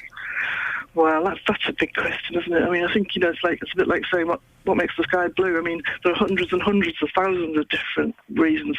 One of the more common explanations for women who particularly kill their partners in domestic situations is that they've suffered, maybe years and years and years of abuse. Don't see many ways out. They've maybe left their partner a couple of times, have been stalked by them. See, the only way out is being threatened to have their children taken from them. They've got no economic means to leave their partner. And they, in the end, they just snap and think, "Well, this is my only way out," or become, so sort of depressed and terribly disturbed by the continuous abuse that in the end they kill. That's the most common explanation for women's violence. What I find interesting about this story, and if I think I've got this right, obviously Joanna Dennehy killed these people, but her sister, I think, is in the army. It was in the army. It's almost like how can I phrase this? Her sister has kind of channeled her aggression into a inverted commas positive outlet, and Joanna didn't seem to have that discipline. Yeah, but they're two completely different people. You can't say, I'm completely different to my sister. If you've got siblings, you may be completely different to them. Yes. You can't necessarily say that, just because they're two sisters, they're going to be violent in different ways or have aggression that they channel in different ways. I mean, I'm sure when we hear the case today, we'll find out more. We'll probably have a report on her condition, and we might know more about her. Louise, I really appreciate your time this morning. That's Dr. Louise Westmoreland, who's a senior lecturer in criminology at the Open University. Across beds, hearts and bucks. This is Iain Lee. BBC Three Counties Radio. Here comes Ollie with a lovely cup of coffee. Thank you, Ollie. Oh, sir. Thank you very much indeed. You didn't bow deep enough. Sorry. So try again. Thank you. Now, out. Ollie's back. He's been demoted. Since he used to be work experience Ollie here a long time ago. Then he got a proper job. There's another Ollie now as well. Have you noticed? I know there's proper Ollie. We call him Proper Ollie. Who's Proper Ollie? The other one. Our Ollie is training proper Ollie. Yeah. It's awesome. But I'm very proud of Ollie. He's gone off and he works on... you work on decent shows now, don't you, Ollie? Wow. What kind of shows are you working on? I am going to be the new producer of the Black and Asian shows. As of next Monday onwards, on a Sunday. On what station? This one. It doesn't just. It's not just Monday to Friday. This station. Really? Yeah, we do weekends as well. Wow, the Black and Asian show. Fantastic. Yeah, Well, that's great. Check it out. So why are you here with us today? Have you been naughty? Have the boss is trying to teach you a lesson? Yeah, it's punishment, I think, isn't it? Yeah, I think it is punishment. But well done, you. Good work. Should we have a quick look at some of the front pages of the newspapers? Yas Lutz. You've been South African again. How do I say slide in South African? Slad. I want to go on the slad. Papa, I want to go on the slad. You sound like Peter Andre. We have to watch the Mr. Peabody and Sherman is a really good kids' film. Some great kids' films at the moment. Frozen, that, and the Lego Movie. But the theme tune from Mr. Peabody and Sherman is sung by Peter Andre. Oh. And we have to... Is it the one where he sounds a bit like someone else? Yeah. Like Bruno Mars? Yeah. Since you get... I don't even know it. I've blocked it out of my mind. My ears have been abused by Andre. No, I heard it the other day and I thought it was Bruno Mars. We have to watch it again and again and again on YouTube. That flipping song. It's not even a very good song or a very good video. Rubbish, in fact, I would say. We have to watch it over and over again. So Peter Andre, this weekend, I'm going to find where you live and I'm going to do something in a sock and then push it through your letterbox. I'm going to do a dealie. I haven't got time to look at the papers now because of that. I haven't got time to look at the papers now because of that. Isn't that shocking behaviour? But I have got time to play this. I as a lifelong, actually, I can say that, resident of Milton Keynes, of the personal opinion that the Point is rather looking quite tired. There we go, you see. Paul Scoins doesn't like the Point. We'll be talking about the Point later on. When are we doing? About 10 to 8? Yes. What is the point of the... What was it? It was a cinema. It was a cinema. Yeah, he used to go down into it. And it looked... I remember seeing it as a kid when my nan lived here. It looked incredibly futuristic. It did. It looked like something out of Blade Runner. But now it's like St Paul's in London. When St Paul's Cathedral was built, it looked incredibly futuristic, wonderful, beautiful. Now it looks really old-fashioned, but good old-fashioned, and it's dwarfed by everything. It's become a hidden gem, whereas the Point's just become hidden. Exactly, with good reason. What should we do with the Point? Can you phone up and defend the Point? There are people that love it passionately. Because I know we've mentioned this on the show before. We had lots of people phone up, it's brilliant, it's great. Weren't talking like that. Don't know why I was doing that voice. Can you phone up and defend the Point? Or are you, like me, thinking, it was great, it's had its day, let's take it down, let's teach it a lesson. Travel news for beds, cards and bugs. BBC Three Counties Radio. On the M1 London bound, there was an early accident between junction 5 for Watford and 4 for Edgware. Queues still in place on the sensors though at the moment. Also the M1 London bound building up between junction 10 for Luton Airport and 9 for Redbourne. The M25 anti-clockwise looking slow between junction 17 for Maple Cross and 16 for the M40. On public transport, First Capital Connect and South Eastern have possible delays and cancellations between St Albans and St Pancras because of overrunning engineering works. I'm Alice Glossop, BBC Three Counties Radio. Thank you, Alice. 7:16, it's Friday the 28th of February. I'm Iain Lee. These are your headlines on BBC Three Counties Radio. A female serial killer from Hertfordshire is due to be sentenced at the Old Bailey later today after admitting murdering 3 men and trying to kill 2 others. Joanna Dennehy grew up in Harpenden, attending Roundwood Park School. The world's longest aircraft is being unveiled in Bedfordshire later this morning by one of the world's best-selling rock stars. The hybrid air vehicle at Cardington Hangars is being promoted by Iron Maiden lead singer Bruce Dickinson. And in sport, Simon Oxley is going to owe me £5 at the end of the season when Luton failed to go up to the next Football League tier thing. The weather, cloudy and feeling cold with outbreaks of rain affecting most parts during the day and a chilly north-easterly wind developing. Maximum temperature 7 degrees. BBC Three Counties Radio.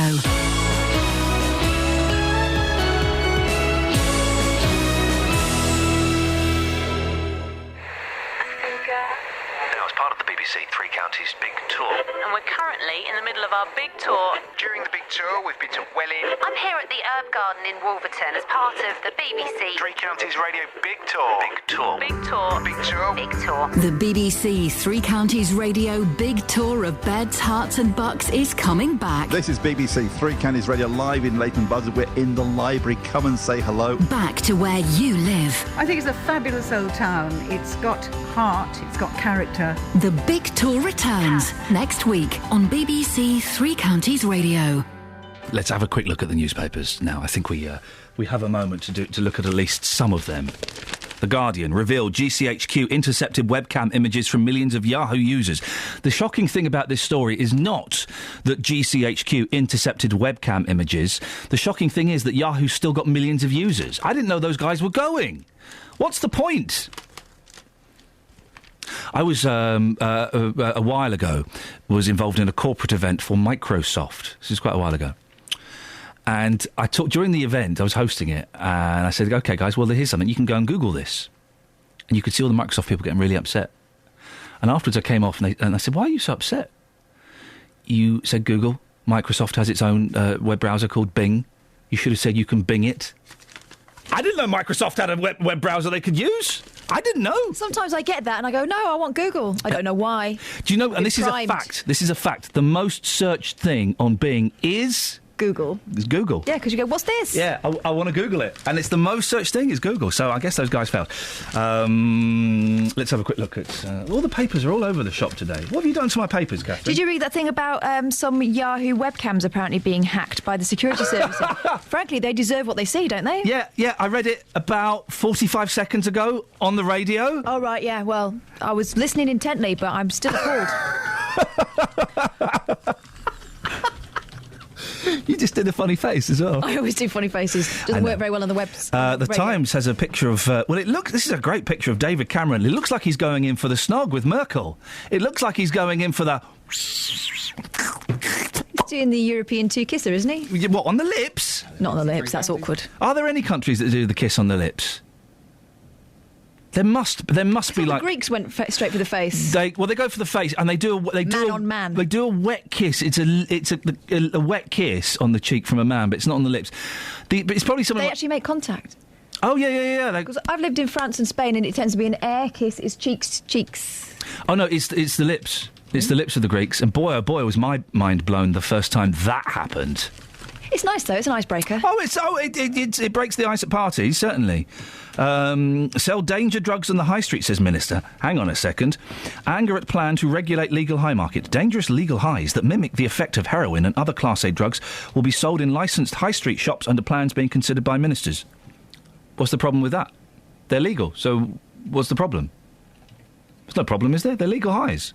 The drugs, typically psychoactive substances made in laboratories in China and India, were linked to... here's the problem. Were linked to 68 deaths in Britain in 2012. There's the problem. But if they're legal... But cigarettes, how many people are killed by cigarettes? How many people are killed by booze every year? You can go to an offie and buy them. Why not go to an offie and buy Carticlat or Benzonostrine? What's that? Have you just made that up? Benzofury, that's it. Benzofury and Carticlat. If we rewind to the beginning of that article, it said they mimic heroin. So what, they're heroin substitutes? Yeah. Right. Yeah. Well then, what's the... Right, OK.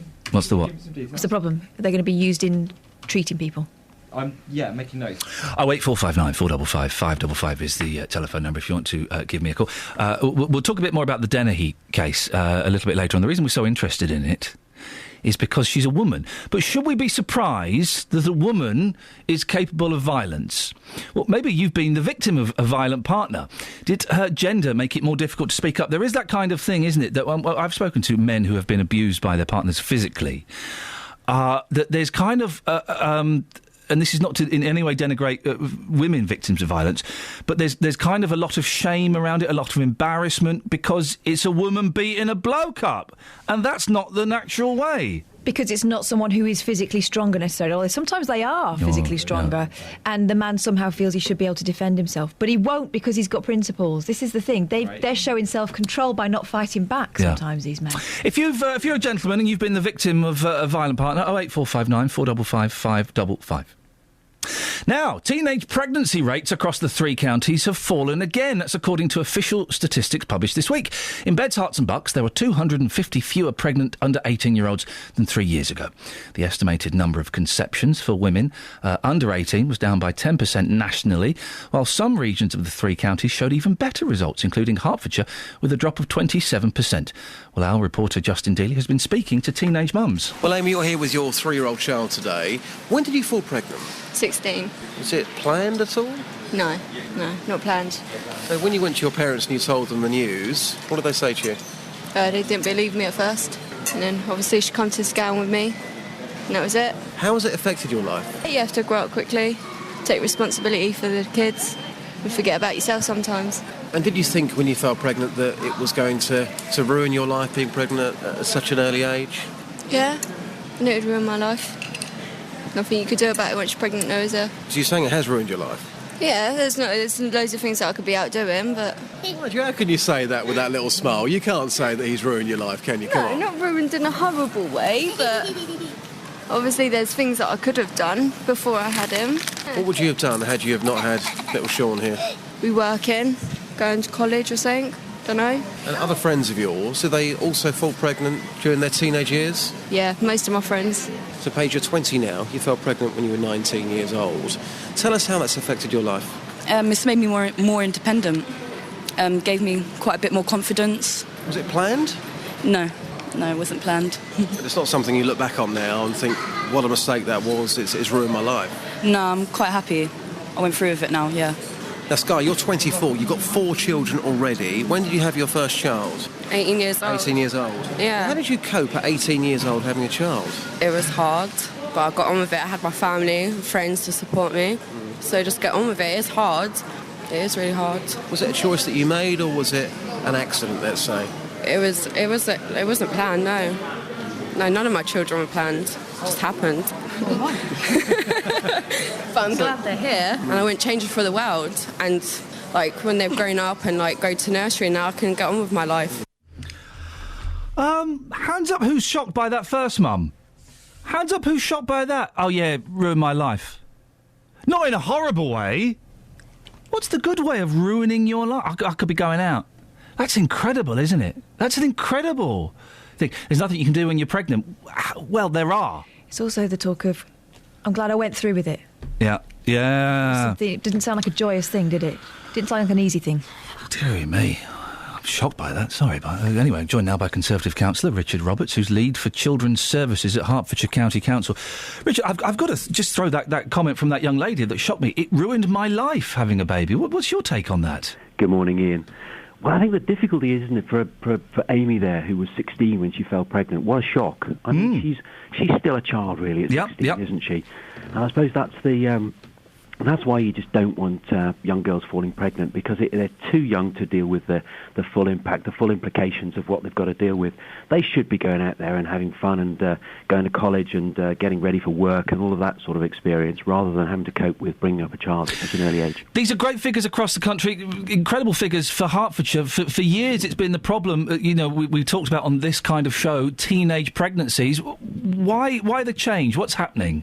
Well, I think, all credit to the last government. 1998, they said, we cannot have teenage pregnancy in this country 50% higher than the rest of Europe. Absolute nonsense. And that was when we, right across the country, started to take the whole issue very seriously. And in Hertfordshire, that drop has been nearly 50%. So we're back with our European neighbours, and in Hertfordshire, the drop has been greater than anywhere else in the country. So, well, not anywhere else, but it's very good. 21% drop since 2011, and a 46% drop since 1998. So that means there's actually less than 400 young people, young women getting pregnant now under 18 per year. What about certain hotspots, towns such as Stevenage and Broxbourne? What are you doing to target the problem there?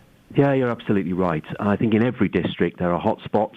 We shouldn't just pick on Stevenage and Broxbourne, but they are particularly high areas there, and certainly they're areas that are above the national average. So that's where we should really target our efforts. So you have your universal services. Make sure that through the youth services, GPs, the children's centres, the Thriving Families programme, all of them, schools, lots of universal services, but where there's hotspots, let's get in there and do some more detailed work. There seems to be a trend, doesn't there, Richard, of women more women over 35 becoming pregnant. Is that down to a change in lifestyle, do you think? Well, I suppose that's, and, you know, for older women having children, the prospects for the children are so much better as well. And coming back to the teenage pregnancy, the reason we don't want young mums to have children is that there is a higher infant mortality. They're generally coping on their own, which is more difficult. And for the older mums, of course, they've got their careers, they've got their jobs, they've probably got the stability in their lives. That's when you want them to be having children. Richard, thanks very much for your time. I'm going to just throw a complete curveball at you as we've got you on. We're talking this morning about feel-good films. I think Grease has been voted as the #1 feel-good film. A film I can't stand in the slightest. What film works for you, Richard? If you're feeling a bit low, what DVD do you put on that always seems to do the trick? Well, for us, and I'd have to include my wife here. So long as it's got Meg Ryan in, that's a feel-good film. Oh, are you being told to say that? No, not at all. Richard, thank you very much indeed. Conservative councillor Richard Roberts, lead for Children's Services at Hertfordshire County Council.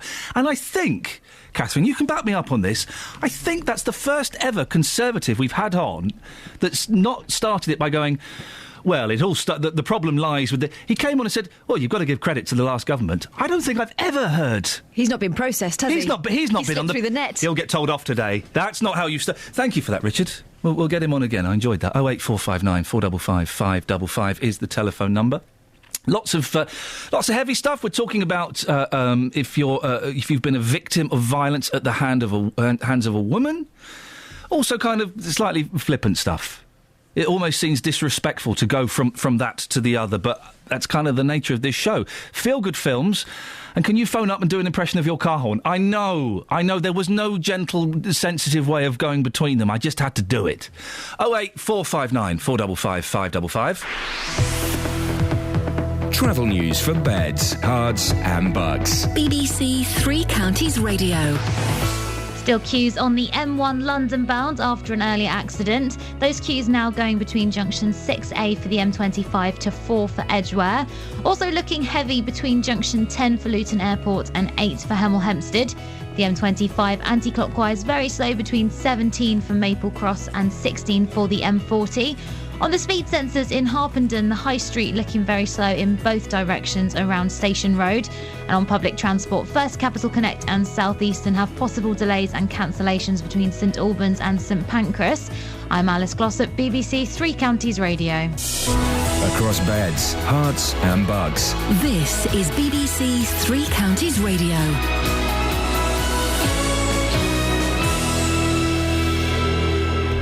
It's 7:30. I'm Simon Oxley. A female serial killer from Hertfordshire is due to be sentenced at the Old Bailey later today after admitting murdering 3 men and trying to kill 2 others. Joanna Dennehy grew up in Harpenden, attending Roundwood Park School. Teenage pregnancy rates across the 3 counties have fallen again, according to official statistics. In Beds, Herts and Bucks, there are 250 fewer pregnant under 18-year-olds than 3 years ago.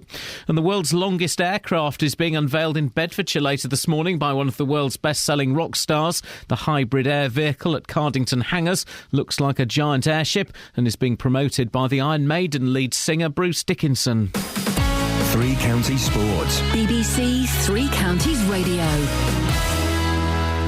Tottenham are through to the last 16 of the Europa League after beating the Ukrainian side Dnipro 3-1 to go through 3-2 on aggregate. They'll face Benfica next, but Swansea are out after losing 3-1 away to the Italian side Napoli.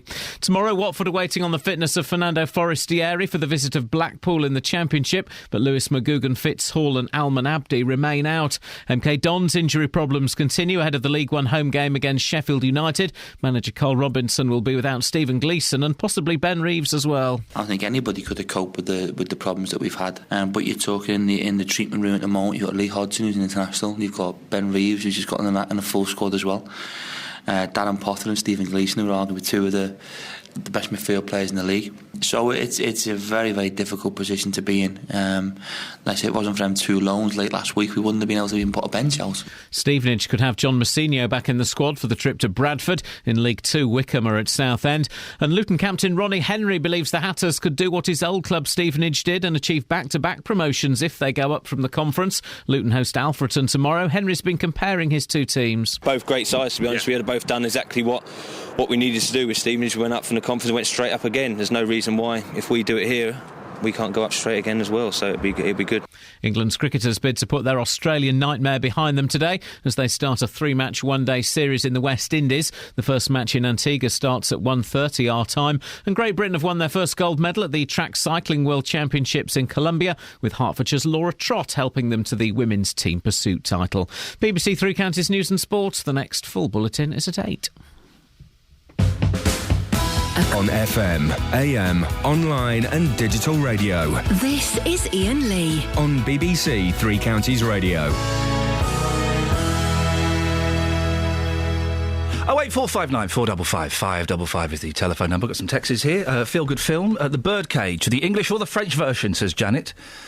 Carrie in Watford says, The Silver Linings Playbook is my new feel-good film. Moving the Breakfast Club to second place. The Silver Linings Playbook. It sounds like a girl's film. It really. The Lego Movie is going to be my new favourite. Have you seen the Lego Movie? Oh, it's brilliant. It is. I'm not being sponsored by them. Honest. It's such a good film. Such a good film. Kay's texted in from Milton Keynes, 81333, starting her text 3CR, talking about teenage pregnancies. I was 18 when I had my first child. I was lucky, I guess. I had my own place. Having my son gave me a spring in my step and boosted my ambition. I then went on to achieve my A-levels. I've had 2 other children since, and I'm the manager of a well-established charity, and my children are all on the road to success themselves. Give us a call if you got pregnant as a teenager. Did it affect your life? We'll play a clip a bit later on of a young lady that Justin spoke to who got pregnant, I think at 16.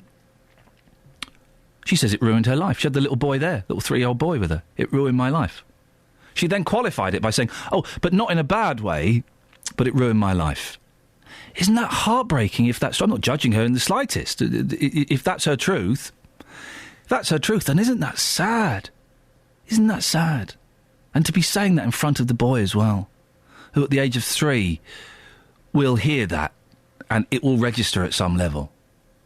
08459 455 555 is the phone number if you want to give us your stories on that. Meanwhile, the point in Milton Keynes, it was at the time it was futuristic and it looked cool. The problem is, futuristic cool buildings end up looking dull. Well, it's Milton Keynes Council are considering whether to demolish it or not. We'll be playing a rap song by Jason. He spells the A with a 4. You know, like a car number plate. He's written a song about it. We'll play that a bit later on. I kind of got to agree with him. Get rid of it. Peter in Wolverton, let's get rid of the point. Good morning, Iain. Please be with you, brother. Good morning, Peter. Thank you very much. Let's get rid of the point. Well, yes. It's very, very debatable, this, because I can remember when it was on its own, surrounded by absolutely damn all. The nearest building on the west side was the station down a mile away. Yeah. And a film that I can remember was Arnold Schwarzenegger, Total Recall, and we came out of the west side entrance. Yes. And believe it or believe it not, the sky that we were confronted with was exactly the same colour as the film that we've just seen. That was they knew how to market a movie in the 80s, didn't they? Well, yes, somebody had some brilliant ideas.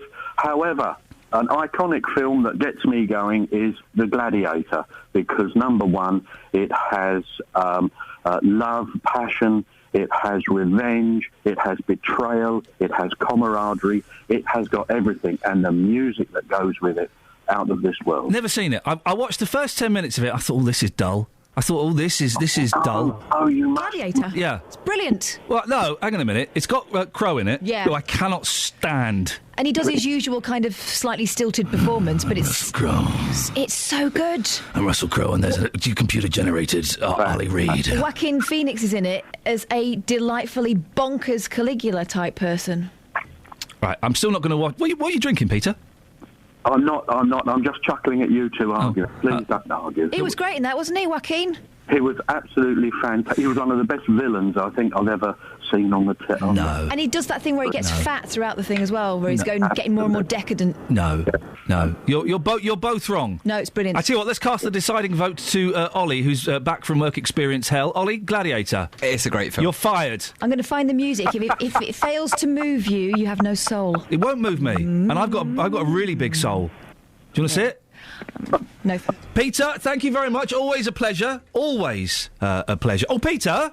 Yes. Have you got a car? I've got a camper van. Can you give me the horn? I'll do my best.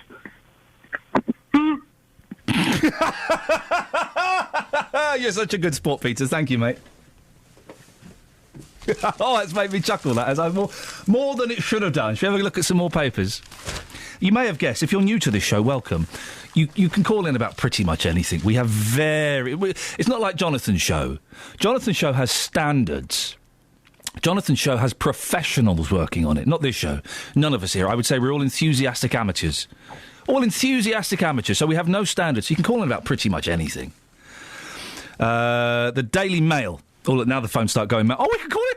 He says we can call in about anything. Quick, let's call.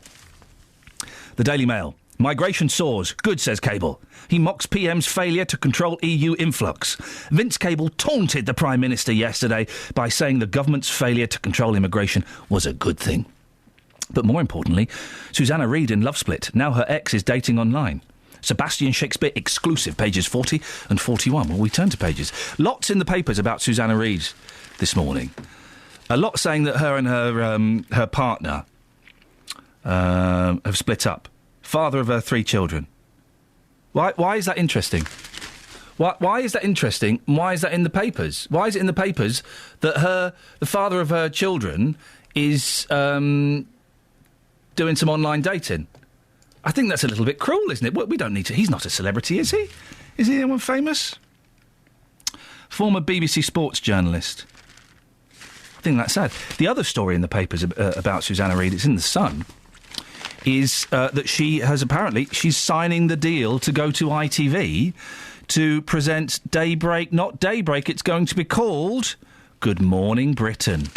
Suddenly it's 1983 and it's Anna Ford, Frost and the Ripon Lady on there. And the hairy man who had to shave his hands, the guy with the moustache, Giles Brandreth with his big comedy jumpers. And who was their pop expert?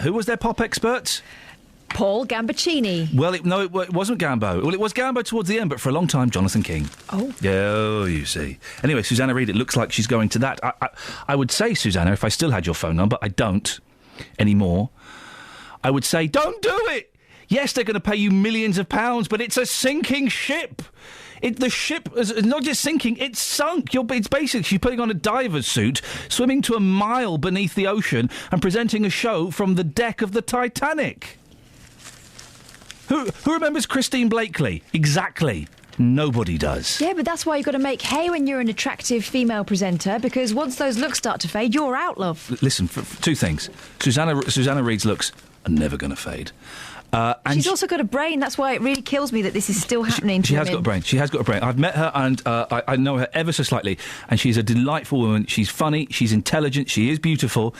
And I just think she could have been queen of the BBC. She could have owned the BBC. And look what they still do to female presenters, though. They still park them next to someone who looks like their dad or their accountant, someone who looks more sensible, because obviously you can't wear a dress and be attractive and have a brain. Yeah, as a gentleman who's ageing and greying, I wholeheartedly support that policy by the BBC. In fact, it's what's happening here, isn't it? No, it's not. I don't look like you. I'm the glamour. What? I hate being used for that. I don't look like your dad. You're 2 years younger than me. 2? 3 tops. 4. You're 36. When are you 37? In August. OK, I'll give you that. But you look much older than you are. Just wiser. Yeah, I can tell by the crow's feet and the wrinkles and the dyed hair. Yeah, Ollie? Do you like that, Ollie? This show's got rude. Yeah, hasn't it? Hasn't it just? The Express. New pill to fight ageing. This is the Express ticks 3 boxes. If only they could have squeezed Maddie onto the front page, they would have done everything. New pill to fight ageing, a dog jumping in the snow, and migrants. Wonderful. Wonderful. Let's go to the made-up story by their health editor, Joe Willie. That's the name. That's the name. How would you pronounce this? W-I-L-L-E-Y. That's Willie. It's not a Wiley, is it? No. That would be. How would you pronounce it, Ollie? How would you pronounce it? Willie. Thank you very much indeed. Can we clip him saying Willie, please? Thanks. Oh, and Ollie, can you clip Catherine saying Willie, please? Thank you very much. A pill that prevents ageing and keeps people healthier for longer is a step closer. Scientists claimed last night. No, it's not. I'll tell you now, it's not. The breakthrough paves the way for a supplement which could be added to a normal diet to rejuvenate the body. No, it couldn't. It won't. Why are they even putting this on the front page? I'll tell you now, it's nonsense. As people live longer, the body becomes less able to repair itself. It's called getting old. Now a team at the National Institute on Aging at the National Institutes of Health in the United States, has discovered a promising... a complete and utter balls. The Sun. Exclusive. Sun exposes full horror of paedophile plan. Labour chiefs, it's OK to have sex with 10-year-olds. That's the story. Oscar Pistorius has got a new girlfriend, a beautiful 19-year-old girlfriend. You kind of think...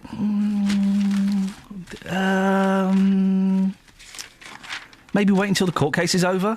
Hey, that court case is going to be televised. Man alive, I'm going to be watching that. I'm going to be watching that. Oh, it's awful.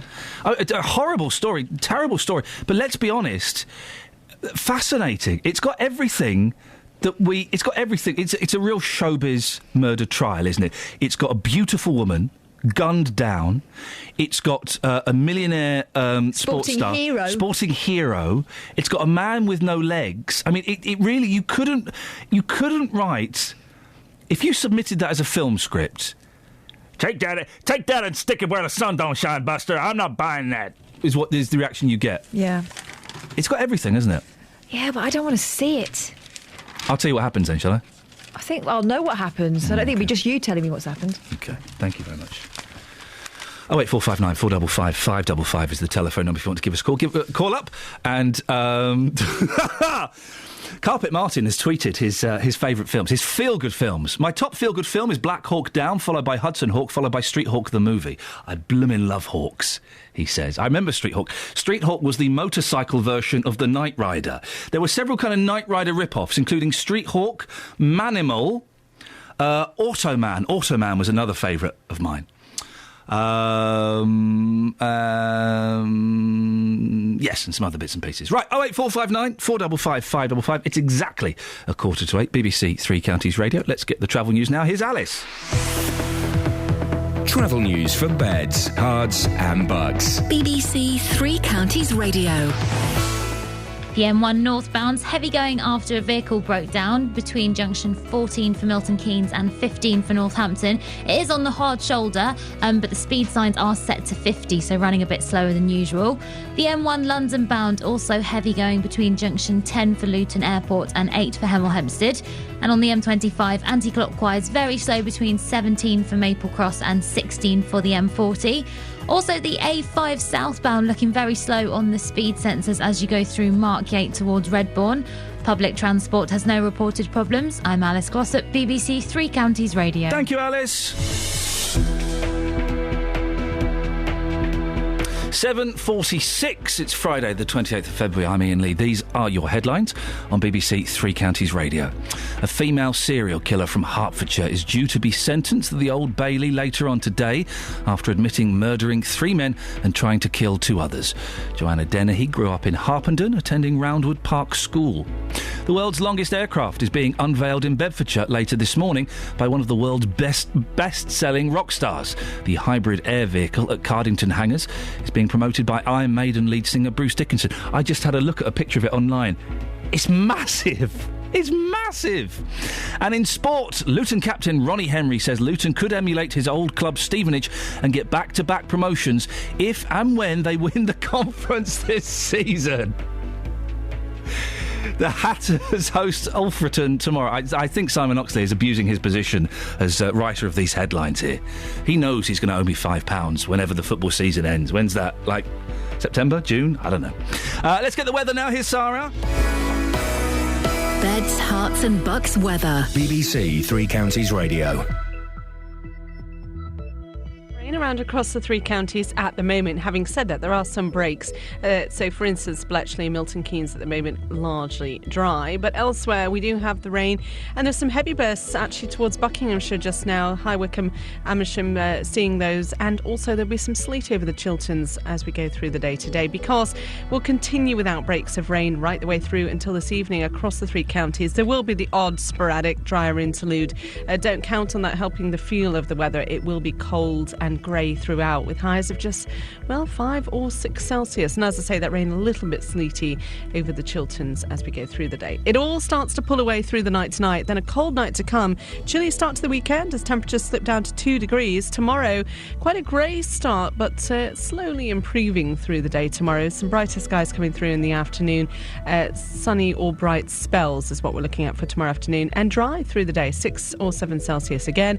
Largely dry on Sunday for the first half of the day. In the afternoon, though, cloud will start to increase, and we've got more rain to spread in from the west. Where's the snow? No. Yesterday you talked about slushy deposits. Where is it? It didn't happen yesterday.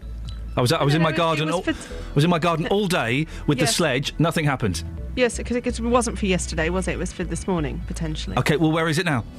Well, we've got the heavy rain, which is over the sort of Buckinghamshire Chilterns at the moment. That's not snow. And it's a little bit sleety, which that's what we were talking about. I mean, that is where we were. Play it back 24 hours. Because you were shouting snow at me. That's the impression you gave, Sarah, there was going to be snow. I was trying to temper you, if you forgive the pun, because I was saying, sleet-ish. Can I ask a question? Yes. When is Elizabeth back? I thought I was your favourite yesterday. What happened? Yeah, you lied about snow, Sarah. Speak to you later on. Every Saturday from midday, it's all about the food. It's like a disco on your tongue there. It's fantastic. Local chefs showcasing simple, straightforward dishes you can try at home. Well, it's a dish which has been around since the 18th century. I can imagine it hot with ice cream and almost put in an ice cream. That'd be nice. This is a thick, heavy, lovely, cloying comfort food of a dessert. All mixed in with amazing stories and great music. I'll tell you what, that takes me back to my childhood, that pudding.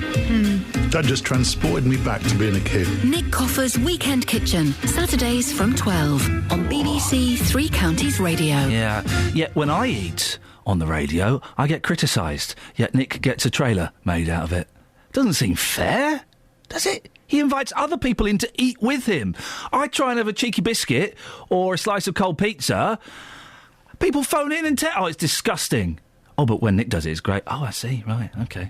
Do you know what? I'm going to do Nick in the car park today. I've decided I'm going to do him. Don't do him. No, I'm going to do him. We need him for the weekend. No. I'll do him so he can function as a presenter, but he'll need someone in the studio to do the faders for him. What are you going to do? I'm going to do him. Do you want in? No. Ollie, do you want in? No. Come on, we're going to do Coffer. I'll be the one in the middle saying, leave it, it's not worth it. I'm going to do. I know, because I know what car he drives. I know what he looks like now. I've seen a picture of him. I'm going to wait, and I'm going to hide behind the bins in the car park. When he comes in, I'm going to do him. If you are going to do him, I would avoid the whisking hand. It's very strong. Oh, he's a strong whisker. Superhuman strong whisking skills. He's got really good whisking skills. I might not do him then. I might not do him in that case. Hey, do you remember when the future was a neon pyramid in the centre of Milton Keynes? The Point! It was once a thing of wonder. When my nan used to live in Milton Keynes, we used to go and see it, and it was futuristic, it was exciting. It was the last hurrah in space-age architecture. Well, it would seem that it may be on its way out. Milton Keynes Council, next week they're going to consider demolishing it, but many people are desperate for the Point to be saved, including a young rap star called Jason. He's used the number 4 instead of the letter A in his name. His name looks like a number plate. He's written a song about it. Have a listen. This is straight talk. Yeah. no long thing. I had to take the point and put it in a song. Things will never be the same if we play the same game as them. Step out the frame, do we really want the same as them? More high-end retail and shopping, while up in my ends, details are shocking. No place for the kids to hang and learn. It's just Xbox, education, bang and burn. Community, enterprise, big society. I propose a vote to switch up proprietary. Secure funds and build up a zone. Then bring the point back with a community loan. With a backbone structure of selected heads. With the skills and the knowledge to bring it back from the dead. Reignite the neon lights and make it look so. That's Jason. And you're right, he's singing a rap tune about the point in Milton Keynes. There's no point in taking the point. There's no point in taking the point. There's no point. No point taking the point. There's no point in taking the point. There's no point in taking the point. He's wrong, of course. There's every point in taking the point. It's past its sell-by date. Well, Paul Bartlett has been a long-term campaigner to save the point. Paul, why are you so enamoured by this building? It epitomises a great deal of what it was when it was being rapidly developed during the 1980s, and what it still is, which is a new city with good ideas and doing things that people still want to be done, which is having a nice place to live. And basically the point is iconic. Milton Keynes has been very good in a lot of ways in preserving its old history. Places like Bradwell Abbey, places like Stony Stratford, places in Newport Pagnell. What it will lack if it demolishes buildings such as the Point, which is its only new history. It's going to be there, hopefully, for many years to come, so people can say, yes, this is what Milton Keynes was all about. It was about innovation, it was about saving things, it was about small 80s pyramids. New. Pardon? Well, at the time, it did look innovative, but now Milton Keynes is a fantastic city. It's a town. I always err on this city thing. It's a fantastic place to live. It's got some amazing buildings, and you're right, it's got some great history about it. But the Point, Paul, it looks so shabby. I drove past it a couple of weeks ago. I couldn't believe it. It looks awful now, doesn't it? It doesn't look as good as it ought to be, and one has to blame the current owners, Hammerson, for the decline in the way the Point looks. But if they were to spend a bit of money, a liquor paint, make sure that the lights on the pyramid work properly, then it could shine for Milton Keynes once again. That's all it needs, is a bit of care and attention. Because basically, what's going to happen if the Point goes? That's it. That's the history of Milton Keynes, is the Point. It's the only thing that's left. Paul, you can't lose it. You can't say that the whole history of Milton Keynes is contained within the pyramidical shape of the Point. Not the whole of Milton Keynes, but it is iconic. It is what people remembers Milton Keynes as being for, which is innovation. The Point saved the cinema industry in the United Kingdom. If you lose the Point, then when you go to central Milton Keynes, what is there that actually epitomises Milton Keynes? There's nothing. Great shopping centre. It was where the Wired for Sound pop video with Cliff Richards was filmed. The train station, Superman 4. It's got a lot of the concrete cows, the straight roads, the roundabouts, the Peace Pagoda. There's lots going for Milton Keynes. The bowl. But even the bowl might be developed, and we could lose that for what it is. So I just it's progress, though, isn't it, Paul?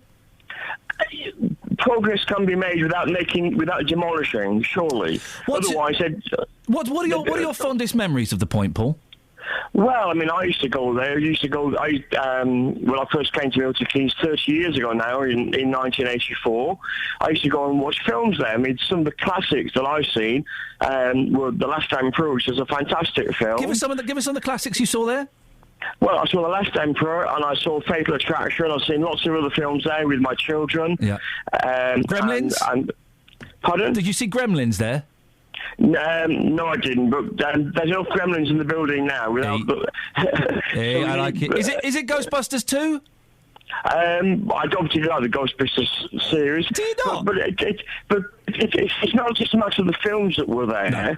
I mean, I wasn't there when the code breakers were working at Bletchley Park. Doesn't mean to say that because I didn't see it and I didn't work there, but it isn't something worth saving. Good point. And And I think that the point, basically, before the cinema industry developed in the rest of the UK, the Point was the only place where people could go throughout the whole country, and they did. They came nationwide to Milton Keynes. Definitely. And why did they come? They came for entertainment, and they came to Milton Keynes Bowl. You're right. And my first ever visit to Milton Keynes was to see Genesis in 1982. I'm so sorry for that. And, I see lots of other people there as well. Good. Some decent people. You know, and people came and to go to the Point Cinema, and I think that if you take that away, you're taking away a bit of the history. And I'm really serious. If you lose buildings like the Point in Milton Keynes, it is new history. People will think in 30 or 40 years' time, what history is there to central Milton Keynes? And you can't call the shopping building historic. Yes, it led the way in many ways, and it has been saved and listed to a certain degree. Yeah. But the Point is something like the roundabouts, like the bowl, like the green spaces and the trees. It's iconic. And just because it's getting a little bit tatty, what you do is you say, look, that is getting tatty is wrong. That is there is not wrong. And so, therefore, we need to look at ways of incorporating it within the development. And I think that with the whole debate at the moment about what's going to happen to the area around the Point, the Summer Boulevard, it's just an easy way. Paul? It's much easier to knock it down and start with nothing. Paul, we've got to end it there because we're out of time. Thank you so much for coming on, and thank you very much for being a good sport. You took that in the way it was intended, and I appreciate that, and I wish you the very best of luck with your campaign. Very quickly, I've got to squeeze Bobby in Milton Keynes. Bobby, what would you like to say? Hello, I'm your roving reporter. I'm in Milton Keynes at the moment. We have sleet turning into snow. Please, sort of drive carefully at the moment because it's snow on ice. Yes, and that will be very, very dangerous. But Bobby, you're not winding me up. It's actually snowing in Milton Keynes. It's actually sleet at the moment, mate. Bobby, you've been the best call we've had all week. Thank you so much. It's snowing, kids. Travel news for beds, cards and bugs. BBC Three Counties Radio. The M1 northbound, heavy going after an earlier vehicle broke down between junction 14 for Milton Keynes and 15 for Northampton, with the speed sign set to 50 at the moment. The London bound on the M1 still slow going between 10 for Luton Airport and 7 for Hemel Hempstead. And the A1M southbound struggling around junction 7 for Stevenage. And there are queues on the A1 from Eton Soken approaching the Black Cat roundabout. Public transport has no reported problems. I'm Alice Glossop, BBC Three Counties Radio. Catherine's just pulled a very sad face and given me some sad news. Catherine, what was the sad news? No snow in Luton. Give me a second. Snowing in Milton Keynes. It's not snowing here. Oh, bum. Local and vocal across beds, hearts and bucks. This is BBC Three Counties Radio.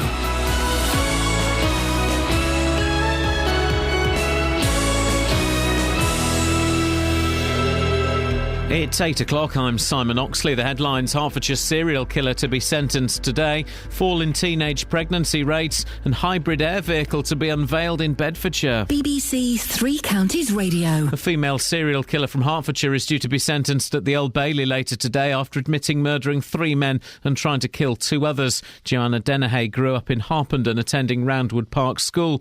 Dr Louise Westmoreland is a senior lecturer in criminology at the Open University. Usually there is some male connection when these things happen, or at least there's some explanation of a male connection, so under the control of a man, or having been abused by a man, or something like that. Teenage pregnancy rates across the 3 counties have fallen again, according to official statistics. In Beds, Herts and Bucks, there are 250 fewer pregnant under 18-year-olds than 3 years ago. Conservative councillor Richard Roberts, who's responsible for children's services at Hertfordshire County Council, says there is still work to be done. I think in every district there are hot spots. We shouldn't just pick on Stevenage and Broxbourne, but they are particularly high areas there. And certainly there are areas that are above the national average. And that's where we should really target our efforts. The Department of Health is to spend £90 million in an effort to improve the diagnosis of dementia. The Health Secretary, Jeremy Hunt, has also welcomed plans by a number of leading British businesses to train staff to have a better understanding of the problems faced by customers with dementia. We recognise that it isn't just about what the NHS does, it's also about attitudes in society as a whole. We need a much broader understanding. Sometimes if someone's in front of you in the queue getting onto the bus and they're struggling to get out their Oyster card, there may be a reason for that, and we want more people to understand that and change those attitudes. Reports from the Ukrainian region of Crimea say that armed men have seized 2 airports. Ukraine's interior minister said the men represented the Russian Federation and described what they'd done as an invasion and occupation. The world's longest aircraft is being unveiled in Bedfordshire later this morning by one of the world's best-selling rock stars. The hybrid air vehicle at Cardington Hangars looks like a giant airship. Iron Maiden lead singer, businessman and airline pilot Bruce Dickinson says the aircraft is a game-changer. We can lift enormous weights at very, very low speeds with this and then accelerate hugely in a hugely fuel-efficient way. We're cruising about 100 miles an hour, but you're doing it for 3.5 days with 50,000 kilos of payload on board. It's Thunderbird 2. It's a roll-on, roll-off ferry that flies, that doesn't need a runway. In sport, Tottenham are through to the last 16 of the Europa League after beating the Ukrainian side Dnipro 3-1 to go through 3-2 on aggregate. The weather, cloudy and feeling cold with outbreaks of rain affecting most parts during the day and a chilly northeasterly wind developing, a maximum temperature 7 degrees Celsius. And you can get the latest news and sport online at bbc.co.uk/3 counties. Fair play. That aircraft thing we've been talking about all morning is massive. It's absolutely massive. I've never seen anything like it. Incredible. Morning, this is Iain Lee, BBC Three Counties Radio, here every morning, every weekday morning, let's not get carried away, between 6 and 9, in the last hour of the show. What turns a nice girl from Harpenden into a serial killer? What's stopping our teenagers getting pregnant? And can you phone up and do an impression of your car horn? I know. It's not exactly Sony material, but it plugs a few gaps. Facebook.com/BBC3CR. Send me a text, 81333. Start your text 3CR. Or give me a phone call, 08459 455 555. Across beds, hearts and bucks. This is BBC Three Counties Radio. A psychopathic serial killer who grew up in Harpenden is due to be sentenced at the Old Bailey later. 31-year-old Joanna Dennehy murdered 3 men before attacking 2 others she selected at random in March and April last year. Well, she'll be jailed this afternoon, as will 2 men accused of helping her dispose of her victims. Joined now by Ellie Godsey, who is a consultant clinical psychologist. Morning, Ellie. Good morning, Ian. Joanna Dennehy had the basis to lead a normal lifestyle. Why do you think she turned into a serial killer? Why do people change like that? I mean, I don't know what you mean by she had the basis. I mean, look, I've been doing this for over 25 years. It's a horrible case. My experience tells me that at some point in her young life, in order to get to this awful point where she brutalises people in this horrific manner, that she herself must have been experienced some sort of brutality herself. Almost certainly. I've very, very rarely come across a case where that isn't true. So what, she would have... it's likely, and I know you don't know the facts, it's likely she would have experienced some form of abuse in some way, as a child growing up? Absolutely, at some point before she reached the age of 16 or 18, she would have been brutalised, physical or sexual abuse. That would have been the foundations for this. That's the building block for this kind of subsequent brutality. Now, there are, of course, lots of people who do endure that horrible thing as a child, and they don't go on to be serial killers. So right, where does that twist? Yeah, OK, well, that depends whether you go forwards in time or backwards in time. So the vast majority of people who experience horrific abuse don't go on to become abusers or indeed serial killers. But if you look at serial killers, all of them were abused.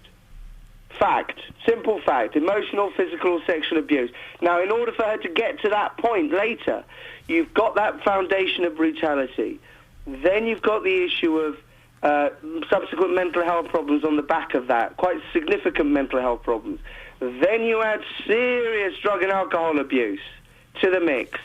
You add delusional fantasies. You add fantasizing about being powerful, being the perpetrator, not being the one that's being victimized. You've got a very, very dangerous cocktail that resulted in this horrific series of crimes. Would she have got pleasure out of what she was doing? In the sense that by the end, what happens is that instead of you see, one of the ways of avoiding being a victim is to turn into a perpetrator. You're in control then. You're the powerful one. You're not the one that's being brutalized. You're in control. Now, it takes a lot more for a woman to get to the point where she expresses herself. Men with this kind of background tend to start behaving violently at a much earlier age. Women, it takes a much longer, much more prolonged, generally speaking, much more prolonged series of events before they get to the tipping point where they express themselves in this kind of way. Is it addictive, Ellie? And by that I mean, after the first one, would she have been unable to stop? I think, you see, what happens is to get to that tipping point, I think there's a valid point you're making there. Once you've gone over the threshold, it becomes much easier then to do the next one and then the next one and the next one. And I think, yes, I think at that point you're starting to get some sort of thrill, you're starting to get some sort of pleasure. And if you seem to get away with it to begin with, then that's even more exciting. And then, of course, you add into the mix somebody whose life is otherwise worthless and insignificant, gaining notoriety, gaining a sense of infamy. You know, suddenly she's somebody who's in the news and suddenly she's important. Yes, I think there is an addictive element to that. Yes, I think you're right. She faces a mandatory life prison sentence. Could someone like that ever be safely allowed back into society? I think on the back of the ruling earlier this week, I don't know what the judge has in mind. I think it's unlikely that she will be released, but I can't say that for certain. Can they be rehabilitated? A small minority of them can, yes, that's absolutely true. It depends on a whole load of things. It depends on whether they get to the point where they realise genuinely that what they have done is wrong and that what they have done has arisen from a whole load of events in their own lives, and that they're prepared to look at those series of events. Now, I'm not using abuse as an excuse. Please don't get me wrong here, Ian. I'm using it as an explanation. Yep. And I picked that up, yep. Cool. We've been... the British public have been fascinated by this story, possibly because she's a woman. Would that be right? Yes. And also because statistically she's quite rare in that sense. You know, female serial killers in this country are statistically unusual. And of course, female violence is still statistically unusual. I mean, it's still consistently only about 9 or 10% of all violence is perpetrated by women. And as you get into the realms of very serious violence like this, it becomes even less. So she is unusual, and of course, because she's a woman, she shatters all our myths and all our mythology about what womankind and what womanhood is about. You know, caring, looking after, sympathising with people. The mother figure. The mother figure, the daughter, the sister, the carer, the nurse, all of that sort of thing. I'm not saying a man who did this wouldn't get the same kind of coverage. He would, but I don't think the tone would have been quite... And what will she be offered? Maybe you won't be able to answer this, Ellie, but do you know what she'll be offered in prison in terms of treatment or therapy? Yeah, there will be all kinds of programmes that will be offered to her in due course, but in my experience it could be 5, 10, 15 years down the line before she'd even contemplate being prepared to do anything like that. I think at the moment that's extremely unlikely from the coverage I've seen. I think she's still at a point where she's not very well mentally, and I think it could be quite a long time before she'd even be able to engage in any sort of treatment. Ellie, it's fascinating stuff. I appreciate your time this morning. Thank you. Ellie Godsey, consultant clinical psychologist. One of the most horrific books I've ever read in my life, and do you know what? Kind of wish I hadn't read it. A book about Fred and Rose West. I think I might have read the same one. Oh, was it called Happy Like Murderers? I can't. Do you know? I can't. It was awful, wasn't it? It went to. I mean, and again, not saying this to justify what they did, but both Fred and Rose West had awful childhoods, just the worst. I'm not in any way using it as an excuse, but just the abuse they both went through as children was obscene. But then this book detailed what they did to their victims. And I've never, and I won't go into detail because we got kids on their way to school and stuff, but it's probably not appropriate at 8:10. Oh dear, I'm even thinking about it. It was just so horrific what they got up to. It's just the lack of humanity. Yeah, and they were like animals. Crazy, awful. Anyway, it's one of those books. I kind of read it, and I sort of wish I hadn't read it. Yeah, I know what you mean. And it was worse that it was their own children at times as well. Their own children at times. She was, she was as involved in it as he was. Awful. Just terrible. Absolutely terrible. Did he hang himself? He did, didn't he? 08459 455 555. As we said, as Ellie was saying there, one of the things that makes this story so fascinating and horrific to us is the fact that it's a woman. It's a woman that has done it. And I guess we can kind of open this up slightly, and I can understand why you might be reluctant to call in about this. You can change your name if you want. Would love to talk to you this morning if you have been a victim of violence at the hands of a woman. Maybe it was your partner, maybe it was a mugging, because it doesn't happen as often, does it? It's normally men, as Ellie said, that are the perpetrators of violence and horrific acts. But it does happen. It does happen the other way round. Every time, or the few times we've done a phone-in on domestic violence, we always get an email saying, don't forget that women do it to men as well. So, this morning, the invitation is open to you. I'm not expecting many, if any, phone calls on this, because I can completely understand why you would be reluctant to call in. But we've had some amazing calls, some amazingly honest calls from people the last 2 weeks, so we thought we'd chance our arm and put it out there. If you are a man and you have been a victim of violence, domestic violence most likely, from your female partner, can you give me a call? And try and explain it to me. Explain how you felt. Was it emasculating? Was it humiliating more because it was coming from a woman? And any idea why they were doing it? What snapped in them that caused them to do it? It's a long shot. We may not get any calls on this, but I'm going to put it out there to you. And you don't normally disappoint me, so have a think about it and maybe give me a call. 08459 455 555. You can text in as well with your stories, if you'd rather. 81333. Start your text 3CR. And of course, last little bit of information, you can send me an email. And you can send me an email anytime. During the day, during the week, during the weekend, if you want to talk about something we've talked about, or if you've got a story that you think we should be covering. We've had some great stories, not so much the last 3 or 4 weeks, but before that we were getting loads of stories from you lot. So if you've got a story you think we should be discussing on the show or the station, send it to me and we'll have a look. And as I said before, if it's not right for this show, we'll pass it on to another. A couple of things I've passed on to Nick's show. Something on to... No, I haven't forgotten Roberto's name. I dare not forget Roberto's name after he's posted a picture of him and John Travolta. Him and JT together. Nice picture in the canteen. Shrink wrap, that's it. We passed a couple of stories onto that. You can email ian.lee, IAIN.LEE @bbc.co.uk. 8:15, BBC Three Counties Radio. Let's get the travel news. Travel news for beds, cards and bugs. BBC Three Counties Radio. We've had a call in from Mick on the M1 northbound. One lane is blocked by a lorry tyre between 13 for Bedford and 14 for Milton Keynes. No delays on the sensors though. The M1 London bound slow going between junction 9 for Redbourne and 7 for Hemel Hempstead. The A1M southbound struggling around junction 7 for Stevenage. And in St Albans, the Catherine Street looking slow around Hatfield Road. On the speed sensors, the A5 northbound looking very slow on the approach to Hockliffe at Leighton Road. Public transport has no reported problems. I'm Alice Glossop, BBC Three Counties Radio. Alice, thank you very much. I've just got a quick news flash has popped up on my screen.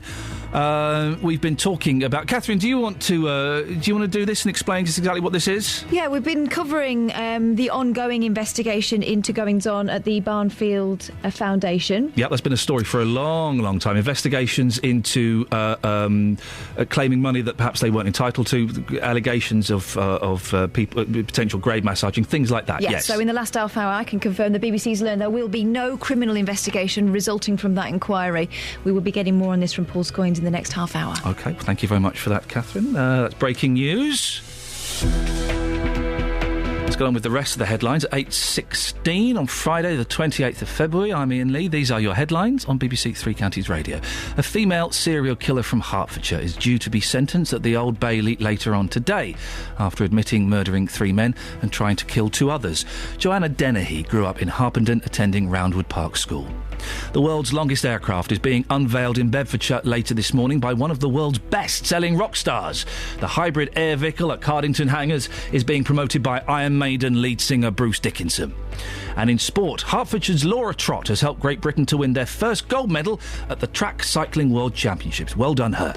The weather today for Beds, Herts and Bucks. Cloudy and feeling cold with outbreaks of rain affecting most parts during the day and maybe a tiny itsy bit of snow. BBC Three Counties Radio.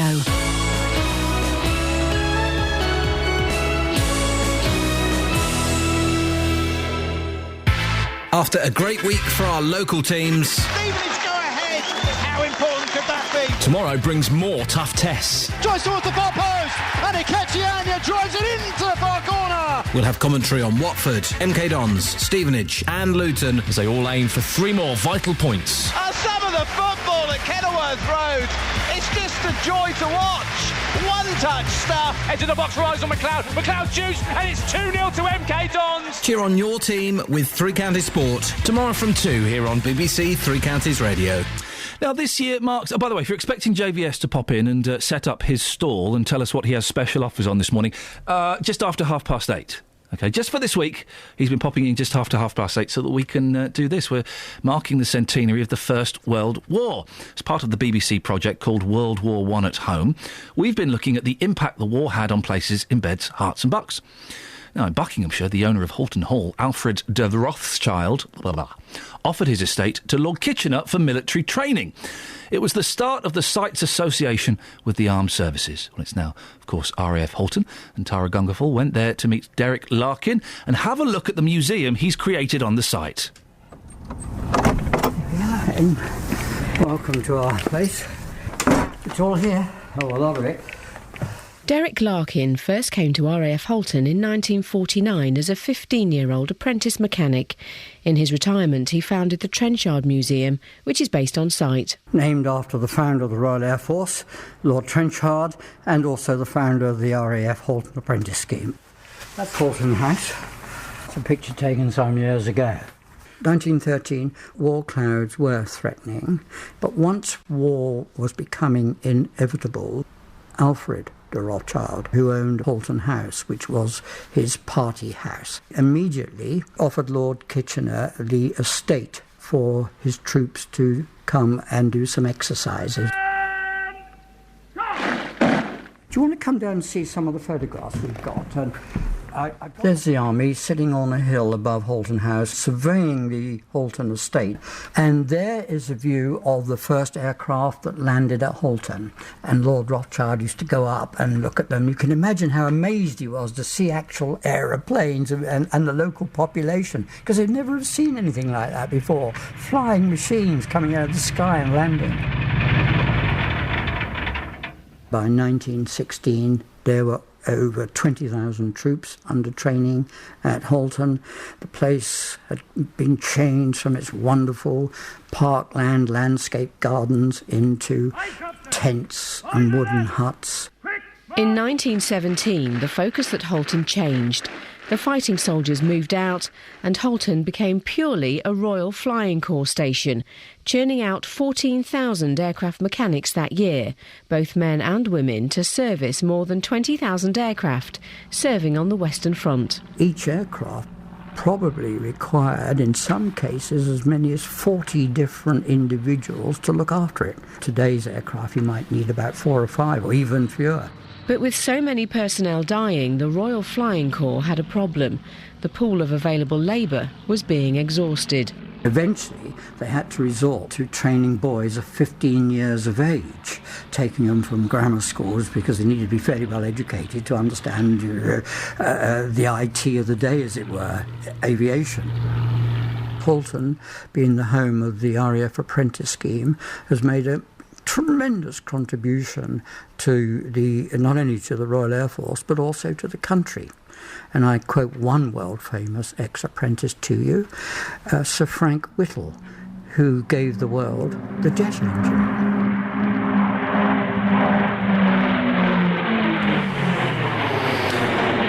Well, that's Tara Gargafel, who went to meet Derek Larkin. You can hear more about World War I throughout the day. And well done, Tara! She's been working blooming hard on all of that, and I know she's had a couple of jollies out of it, so that's good for her, but she's done a cracking job, so thank you very much. And if you want to find out more about our local stories from World War I at home, then you can go to bbc.co.uk/WW1.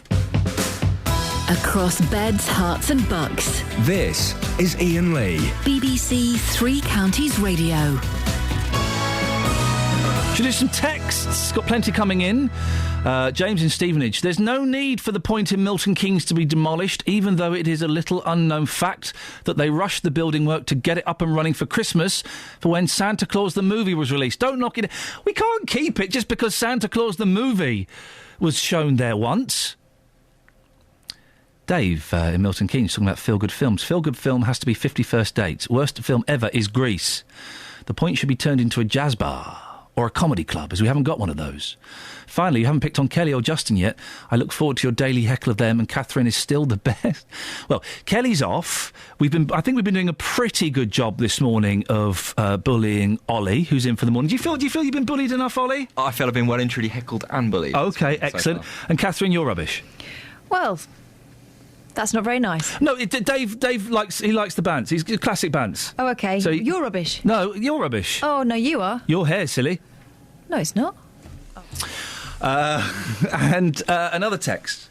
Oh, earlier on in the show, I've got to play you this clip. Justin went out and spoke to some teenage mums. Have a listen to this. And it would ruin my life. Nothing you could do about it once you're pregnant, though, is there? So you're saying it has ruined your life? Yeah, there's loads of things that I could be out doing, but... How can you say that with that little smile? You can't say that he's ruined your life, can you? Come on. Not ruined in a horrible way, but... Obviously, there's things that I could have done. Oh. Be working, going to college or something. You can hear the giggle. It ruined my life. Not in a horrible way. You hear the giggle. We've got a text in. It says, Ian, I had my first child at 17 and second at 19. I think that lady that said it ruined her life meant if she'd had her time again, she wouldn't have had a child yet as she missed out on so much. Well, that's how I feel. Is that really the case? Alison Hadley is the director of the Teenage Pregnancy Knowledge Exchange at the university. Good morning, Alison. Good morning. Does it break your heart when you hear mums like that saying that having a baby as a teenager ruined their lives? Well, I think they mean exactly what your second person said, that actually if they had their time again, you know, they would have done it differently, but they loved their child to bits. And I think that's what's so sad, actually, if you give young people the right choices early on and you give them all the advice that they need and they have the easy access to contraception early, you know, most do not choose to be young mums or young dads. Well, and it would appear that message is getting across. The reason we're talking about teenage mums is because teenage pregnancy rates across the three counties have fallen again. It's according to official statistics. 250 fewer... Hang on, let me say that again. 250 fewer pregnant under 18-year-olds in beds, hearts and bucks than there were 3 years ago. That's got to be good news. Absolutely, and I think it really shows that if you do give young people the advice that they've always said they need, they're always saying, please give us better sex education, talk to us more about these things, make it easier for us to get contraceptive advice. if you do that, then they will make sensible choices. And I think across the region, people have worked really hard on that, not just over the last 3 years, but for the last 10, 12 years. And in England, over that 12-year period, we've seen the rate drop by 40%, which is a huge drop in teenage pregnancy. And I think people always thought there was nothing you could do about it in England. It was just one of those things. But actually, if you do the right things, then the rates will come down. You talk about people have been needing more advice. What advice is there? Put a condom on. Put a condom on. That's pretty much it, isn't it? Or don't involve in full penetrative sex. When it comes to the moment, you're absolutely right. But there's a lot more advice that young people say they need, and what the evidence says is around discussion around peer pressure. Not having sex until you really want to, so you actually feel confident to say no until you want to say yes. And actually knowing about all the other methods of contraception. Condoms are fantastic at preventing infections, and they're a good method of contraception, but actually they're quite prone to what we call user failure. You maybe don't put it on the right time. And actually you do need to know about other methods of contraception, and that's why young people need access to really friendly services and find out about the pill, the long-acting methods that are really good at protecting against pregnancy. But a lot of it, the sex education, is about relationships and the kind of, what do you actually do on a Saturday night? How do you resist that pressure? You think all your friends are doing, but actually they're not. So it's that kind of thing that young people say they really want the advice on. And we've got more to do on that, and that's why at the University of Bedfordshire, the Teenage Pregnancy Knowledge Exchange, we're trying to share really good practice between areas, getting it into the training of midwives and school nurses and health visitors so that they can support young people in the future.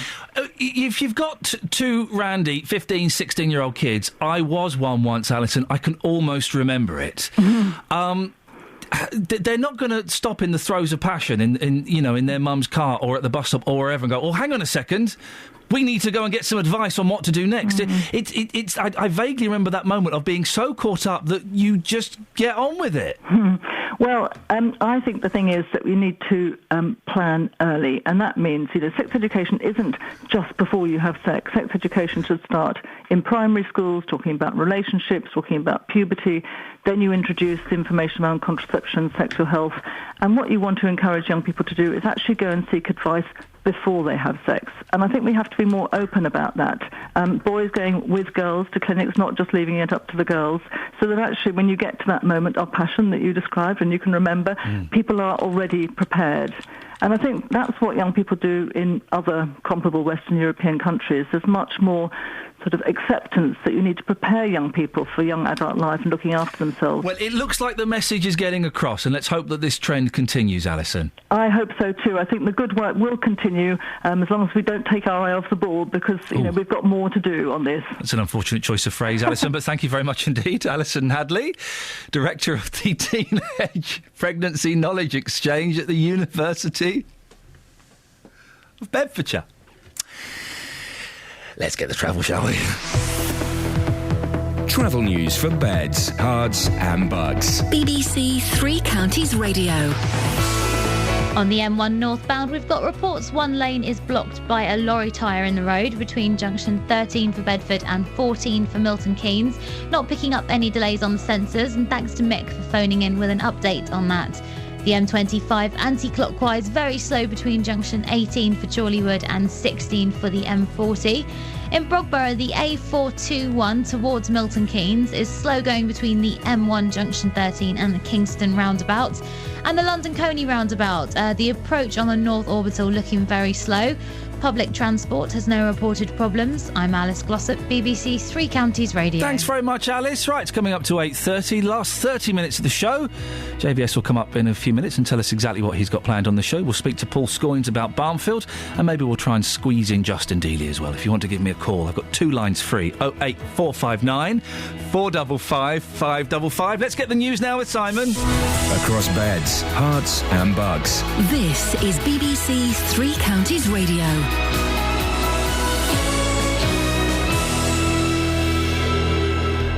BBC Three Counties has learned that the police will take no action against the Barnfield Federation, which runs schools and colleges in Bedfordshire. Hertfordshire Police have told us that having reviewed all the material, it does not warrant any criminal investigation. The Department of Education is set to publish its report shortly into allegations of financial irregularities and governance at Barnfield. Female serial killer Joanna Dennehy from Harpenden is due to be sentenced at the Old Bailey later today after admitting murdering 3 men and trying to kill 2 others. And the world's longest aircraft is being unveiled in Bedfordshire later this morning at Cardington Hangars. Three Counties Sports. BBC Three Counties Radio.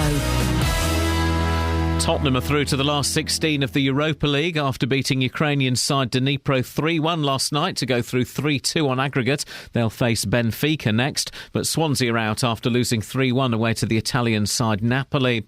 Tomorrow, Watford are waiting on the fitness of Fernando Forestieri for the visit of Blackpool in the Championship. MK Dons will be without Stephen Gleeson and possibly Ben Reeves as well for the League One home game against Sheffield United. Stevenage could have John Mousinho back in the squad for the trip to Bradford. In League Two, Wickham are at Southend, and Luton captain Ronnie Henry believes the Hatters could do what his old club Stevenage did and achieve back-to-back promotions if they go up from the conference. Luton host Alfreton tomorrow. Henry's been comparing his 2 teams. The side that I played with under Stevenage was very solid, organised. Not as much flair as this team has got.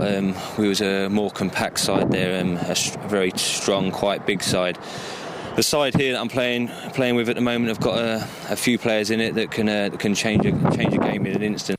Great Britain have won their first gold medal at the Track Cycling World Championships in Colombia, with Hertfordshire's Laura Trott helping them to the women's team pursuit title. Got together really well now. Obviously Eleanor and Katie were quite new to the team, and so obviously it took a bit of getting used to and learning it and learning how each other rides, but obviously we're world champions now, so it must be quite good here. And England's cricketers bid to put their Australian nightmare behind them today as they start a 3-match one-day series in the West Indies. The first match in Antigua starts at 1:30 our time. BBC Three Counties News and Sports. The next full bulletin is at 9. Across beds, hearts and bucks. This is Iain Lee. BBC Three Counties Radio. Iain Lee. That's me. JVS. Good morning. Nice to see you. Oh. You got one collar in, one collar out. Well, Have I popped out? You've popped out and popped in. Stay there because it's very, very exciting news. Bobby is our weather updater. He's in Milton Keynes. You can move that, don't worry. Bobby, you called in earlier on to tell us about the sleeting in Milton Keynes. Yes, tell JVS to get his bum sorted. Get your bum sorted. What's wrong with your bum? What's wrong with my bum? No, it's we have had a beautiful frost this morning. You've had what, sorry? Frost. What the hell is he talking about? You've had what? Frost. Forced? Frost. Frost, David. Frost. Oh, David Frost. Yes. But why are you saying I'll Frost? get there in a minute. Yes. David Frost. Right. Frost. Okay, so what are you saying to me, Bobby? I'm confused. Sorry. At the moment, I want to give an update on the weather reports for traffic. Yep, there's frost. Sorry. Yeah, no, go on. So what do you want to do? Everybody's rushing to work. Yes. No, it's there's frost on the road. Yep. And frost on the road. Stop laughing. He's giving an update. Bobby's my new... I'm auditioning him. Do you want me to come to Luton and smack him round the head? Do you know what, Bobby? More than anything, I want you to do, but don't rush. So there's frost still. No, frost was on the road. Has it gone now? No. So there is... So I'll go back to my original statement. There's frost still. Is it... He's dead. Shut up. Oh, blimey. No, there's... Took a second a nasty turn, second a dark turn. Is it still sleeting? Yes, sir. Is it turning into snow? Yes, sir. Can I have £100? Oh, no, I can't give you £100. 50? Hang on. Yes, you can. I'll write a cheque out from the BBC. Bobby, listen, I know... seriously, I really appreciate your updates. They've been very, very useful. Yeah. I'm going to speak... Seriously. Yep. Seriously, to you and to me. Yeah. There is ice this morning on the road. Okay. And now it's sleeting. And please don't rush to work. Take your time. Don't rush. Bobby, I'm going to speak on behalf of JVS here. I hope he doesn't mind me. But would you mind calling up 3 times an hour during Jonathan's show to give weather updates? Oh, yes, Jonathan. Can I slap you around the head? 'Cause it's cold. And finally, Bobby, what noise does your horn make? Thank you very much indeed. Absolutely bonkers, but wonderful because of it, you see? He seemed quite keen on slapping me around the head. Well, started off as a joke, turned into a quite nasty twist. Quite nasty death threat. We'll clip that audio just in case I have to go to court. If I disappear, Bobby did it. OK? Poor Bobby. I'm under Bobby's patio. If I disappear... Poor Bobby, he's just called in to give us a weather road update. Frost on the road. Yeah. I don't think you get frost on the road, do you? You get frost on the grass, you get frost on your vegetation, but you get ice on the road. You don't get frost on the road. Oh, Paul, we'll be with you in a second. Paul? He's naffed off. Where are you? He's in Milton Keynes. Why were you not near the microphone? I was on the computer. You weren't on the computer, were you? I was on the computer. You were on the... I was actually on the phone. Right, OK. We'll take your word for it. I'll be with you in a second. I really just need to finish Jonathan off. It's all right. I've not got anything. OK, great. Important. All right, I'm actually going to turn you down now. Gosh. OK. Jonathan. Yes. What's coming up on your show this morning? Coming up this morning on the big phone-in from 9. Would you vote to keep this country in Europe? David Cameron says the government can bring reform in Europe to make it work better for Britain and for British people. Speaking at a meeting with the visiting German Chancellor Angela Merkel, the Prime Minister claimed a new, tougher Europe would stop people travelling to Britain simply to enjoy a life on benefits. Did you see the show business we gave Angela Merkel yesterday? No. She was allowed to not only address the House of Commons, she also had a cup of tea with the Queen. I think she had a tour around the Big Brother house as well, didn't she? Did she? No. There's a picture of... Where's the picture where it looks like her and... David Cameron are kissing? Yeah, they're going in for the snog. Well, Ms Merkel agreed that arguing freedom of movement was designed to let people work in different countries, not to allow them a life on someone else's dole queue. David Cameron has promised a referendum on the EU if he remains in power after 2015. But do you believe he can change Europe to make it work for Britain? From 9 this morning, I want your views on this. Would you vote to keep this country in Europe?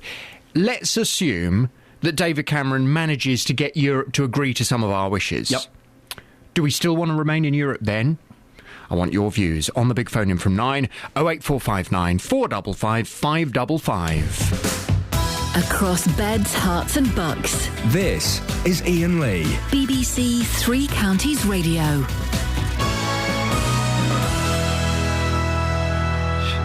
There we go. Right. Thank you for that, Jonathan. Excellent stuff. I look forward to listening to that. Now, in the last hour, we've heard that there will be no criminal investigation resulting from the inquiry into the goings-on at the Barnfield Foundation. It's a story we've been following for some time now, thanks to the tireless diligence of my colleague Paul Scoins.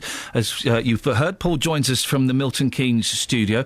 Paul, we've been waiting for ages for this report to be released. What exactly has been said today, and could this be a sign that the report may be about to be delivered? Well, Ian, what's been said is Herts Police have sent me a statement in the last hour saying that their Economic Crime Unit have reviewed all of the material referred to them regarding the Barnfield Federation and have confirmed that the information, quote, does not warrant any criminal investigation.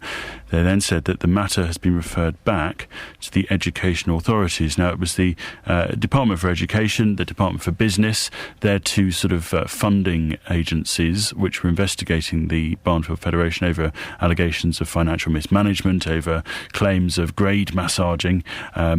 And indeed, you know, we leaked, we were able to get hold of a copy of the Skills Funding Agency report and published it last week, which revealed big overspends, a sort of a lack of oversight from governors, and certainly some questions over the way that the former Director General, Sir Peter Burkitt, was paid off when he left the Federation last year. And we knew that those investigations had been passed to the police by the government government, and that was then the hold-up for the publication of the report. Now that has concluded, and indeed, as we know that the police have said that there are no cases to answer, we understand, and I have had this confirmed from several sources within Barnfield, as well as at a higher level, that those reports will come today. We're expecting both of those reports to be published in the next sort of 6 hours or so. So we will know fully exactly what went on, what the official line is on that. What we probably won't get is any sort of recommendation about what happens with that information and what is the next step for Barnfield. I guess that will be coming in the next week or so. But the actual investigations, including the one that we haven't seen, the education... So there are two reports, are there? And one we've seen and one we haven't seen? That's correct. Right, One of them is the Education Funding Agency. That's the organisation which deals with under-16 education. The Skills Funding Agency report, which we have seen, is the one that deals with post-16 education. Of course, that closely related to the college and the way that the Federation handled it. So the other investigation, we understand, will relate more to the academy structure. Barnfield have always, throughout this process, said that it's not to do with the way that students are taught. It's to do with really the way that the organisation was structured. We will now get a slightly more understanding, or slightly greater understanding, I should say, of exactly what that report has. I understand it has more on Sir Peter Burkitt, but indeed, as we can see, there are no criminal charges resulting from this, so what happens to him next, we don't know. I was going to say, does this mean that these reports are toothless then, if there won't be any police, further police action taken part? What can happen? Just a shift around at the top, I suppose? Well, indeed. I mean, what the options open, I guess, are dictated a little bit by the Further Education Commissioner. He was commissioned to go in to Barnfield and look to see what could happen after these reports. Now, my understanding is that his recommendation was that the organisation remains in place, that you have a change of management. Of course, that's already happened. We've got a new interim chief executive, Dame Jackie Fisher. She took over only about a fortnight ago, and indeed, I understand that the governors have been shifted around as well.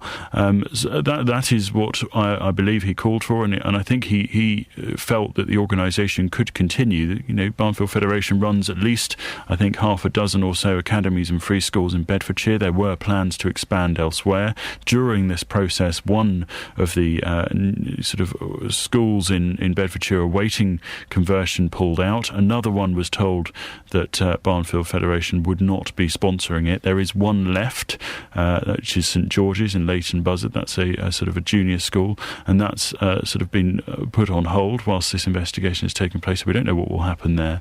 And indeed, Barnfield had plans and designs on locations outside of Bedfordshire, in Cambridgeshire, and indeed over in Oxfordshire. So we wait to see, really, Ian, whether or not these reports will make those authorities take a second look at this. OK, well, no doubt there'll be more about this probably with Roberto later on today, and possibly on Breakfast tomorrow and next week as well. Paul, thank you very much. And also, can I just say thanks very much for that wonderful audio clip you sent me last night? Oh, it is a piece of wonder, isn't it? Absolutely fantastic. Across beds, hearts and bucks. This is Iain Lee. BBC Three Counties Radio. Right, let's have a look at some texts. I wish I could play you the audio he sent me. I can't. It went out on a radio station. Very naughty. Naughty. Phil says, I've just told my wife that Bruce Dickinson is at Carrington today, to which she replied, oh, do they sell antiques there now? Ian and Lady B. Lady B? In the house. Have you been watching Andy's Dinosaur Adventures? It's great, says Teddy Boy and Dexter, age 3.5. Yes, I have. It's brilliant. I like Andy. Now that we've met Andy, and he's the nicest bloke in the world. Tall, nice teeth. He's got great teeth, hasn't he? Even on the bottom, a lot of people neglect the bottom teeth, don't they? He needs a haircut. I would say that to his face. He really needs to have a haircut. Morning, Catherine, Ian... I like the order. Crew. Yeah. Well, so Ollie is crew. Sorry? I'm crew. I can be crew. Did you just try and do that? Yeah, I can't... Oh, it's your watch making the noise. Thinking more cabin. Can you make another brew, please? Oh, yes, please. Thank you so much. White no shugs. Catherine, Ian and Chris. Oh, just to say thanks for starting my day with a laugh, sometimes a tear. That you're providing the tears with your complete ineptitude, Catherine. Thanks. Oh, here we go. I'm going on a hospital. Oh, it's Helen in Milton Keynes, who we spoke to yesterday. Morning, Helen. I'm going to hospital on Sunday. I would have expected more from Helen instead of Catherine and Iain. I would have expected her to get the billing right. A woman of great style and taste. I'm going. If you missed it, we spoke to Helen earlier in the week, and she's going in for a big operation on Monday. My son will contact the show. Could you play the Nun song? A big thanks for starting my day in a great way. Helen, we'll squeeze the Nun song in at some point. Best of luck. And we'll speak to either you or your son next week. Best of luck. It's a big operation, and I'm sure they'll do everything they can. 08459 455 555. Oh, finally, one more text. Gabby says, Iain, my 6-year-old son Isaac has asked me to tell you off. What? He heard you say, oh, bum, with regards to no snow in Luton. At the moment, he is finding rude words very funny, and I'm often telling him not to say them, so he doesn't think you should say them either. Thanks, Gabby. P.S. No snow in Dunstable. The word bum is on my mind because, again, back in the show we saw with Andy, there was a character called Wally Bum. His granddad was called Wally Bum. My boys, I have never seen them laugh so much. It was mentioned many, many times. Bum was mentioned many, many times in the show. They were in hysterics. My daughter, who's 5, was also there, and she has a very stern rest face. To the point where it looked like she wasn't enjoying it. She's obsessed. Did she enjoy it? It was hard to tell from the exterior. Yeah, she needs to tell her face when she's enjoying herself. But that will be learnt. Gabby, please tell your 6-year-old son Isaac we will not be saying bum anymore on the show. Instead, we'll be saying Willie. Travel news for beds, cards and bugs. BBC Three Counties Radio. The M25 anti-clockwise, slow going between junction 18 for Chorleywood and 16 for the M40. And the M1 London bound still a little slow between 9 for Redbourne and 7 for Hemel Hempstead. On the speed sensors in Redbourne, the A5 southbound is very slow from the M1 junction 9 towards the centre of town. And in High Wycombe, the A404 heavy going between the Handy Cross roundabout and the Thicket roundabout. Public transport has no reported problems. I'm Alice Glossop, BBC Three Counties Radio. Thank you very much, Alice. 8:46, Friday the 28th of February. I'm Iain Lee. These are your headlines on BBC Three Counties Radio. BBC Three Counties has learned that the police will take no action against the Barnfield Federation, which runs schools and colleges in Bedfordshire. The Department of Education is set to publish its report shortly into allegations of financial irregularities and governance. A female serial killer from Hertfordshire is due to be sentenced at the Old Bailey later today after admitting murdering 3 men and trying to kill 2 others. Joanna Dennehy grew up in Harpenden, attending Roundwood Park School. And in sport, Hertfordshire's Laura Trott has helped Great Britain to win their first gold medal at the Track Cycling World Championship. More of your calls and maybe a little bit of Justin Dealey if you're lucky after the weather with Sarah. Beds, Hearts and Bucks weather. BBC Three Counties Radio.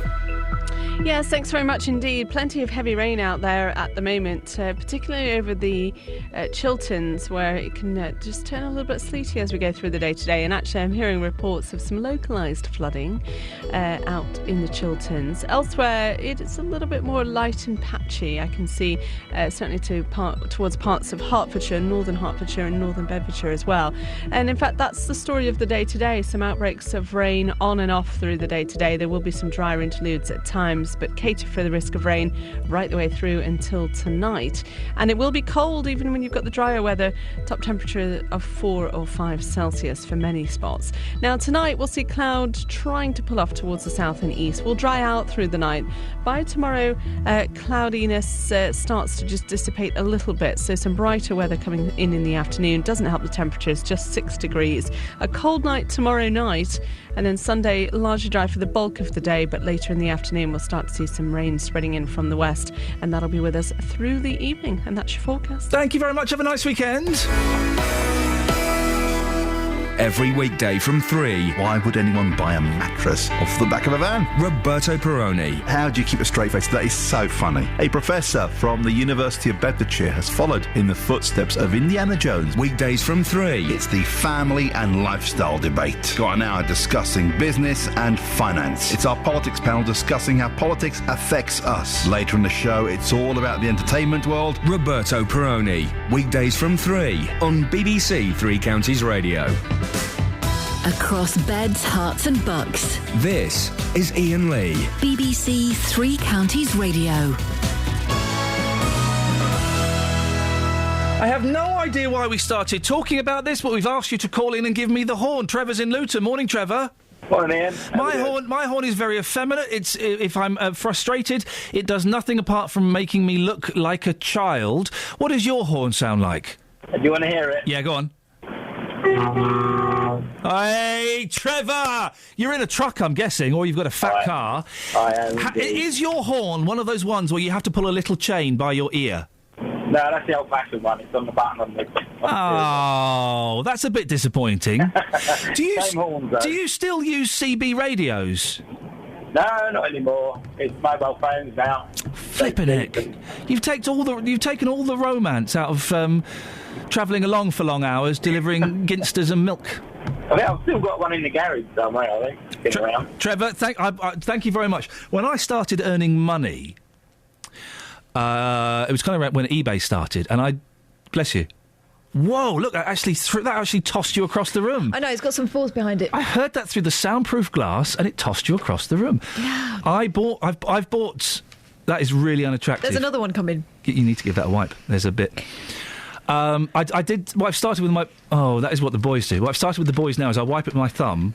And then I either wipe it on my jeans, but I've stopped doing it. I now wipe it on their clothes. I've done that in front of a non-parent before and then realised how disgusting it looked. I got the flat of my hand and just smeared it across her face and then wiped it on my coat. Did you ever get that thing where for, like, babbies, when they get bogies stuck up their nose? No. The sucker? No, because I think that certain things are their business.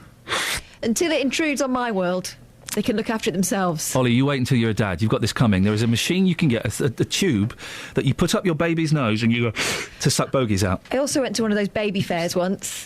You suck it, yeah. You suck it? You suck it. Not too much, where does though. it go? Not too much. Well, you've got that's the game you've got to play. Suck too hard. I went to one of those baby trade fairs once. Oh, yeah. And they sell Did you get any things babies? like helmets for babies, so yeah. they frighten you with things. A haul full of stuff you'll never, ever It need. just annoyed me because I just had a baby and realised I'd bought all this stuff for nothing. Anyway, they had a picker. What do you Not mean just a picker? a sucker, but a picker. Oh, what? It's like, leave them alone. Wowzers. You need those things for a limited time. Wowzers, there you go. 08459 455 555 is the telephone number. It's been one of those shows this morning, one of those shows where we've thrown out some serious stuff. You've not bitten. Doesn't matter. Good for you. Well done. We've thrown out absolute tosh. All right? Like your feel-good film. Loads of feedback. And can you phone up and do an impression of your car horn? Well, the phones have gone bonkers. Justin, when we set you this, I heard disdain and, dare I say it, hatred in your voice. Yes, absolutely. We'd handed you this. I was basically saying, lick my boots clean, boy. I mean, the thing is, though, boss, people say to me, oh, how was your day at work? What did you do? Yes, I spoke about teenage pregnancy and also car horn impressions. I've got to say, that audio of the teenage mums was incredible. That's your journalistic credit for the day. That mum saying in front of a 3-year-old boy, oh, it's ruined my life. Not in a bad way, but it's ruined my life. And then you hear him laughing. You could hear the giggle. It was awful, yeah, absolutely. Anyway, on a lighter note, we have actually sent you out this morning to ask people to do impressions of their car horns. Yes. And you said yes. Yes, I did.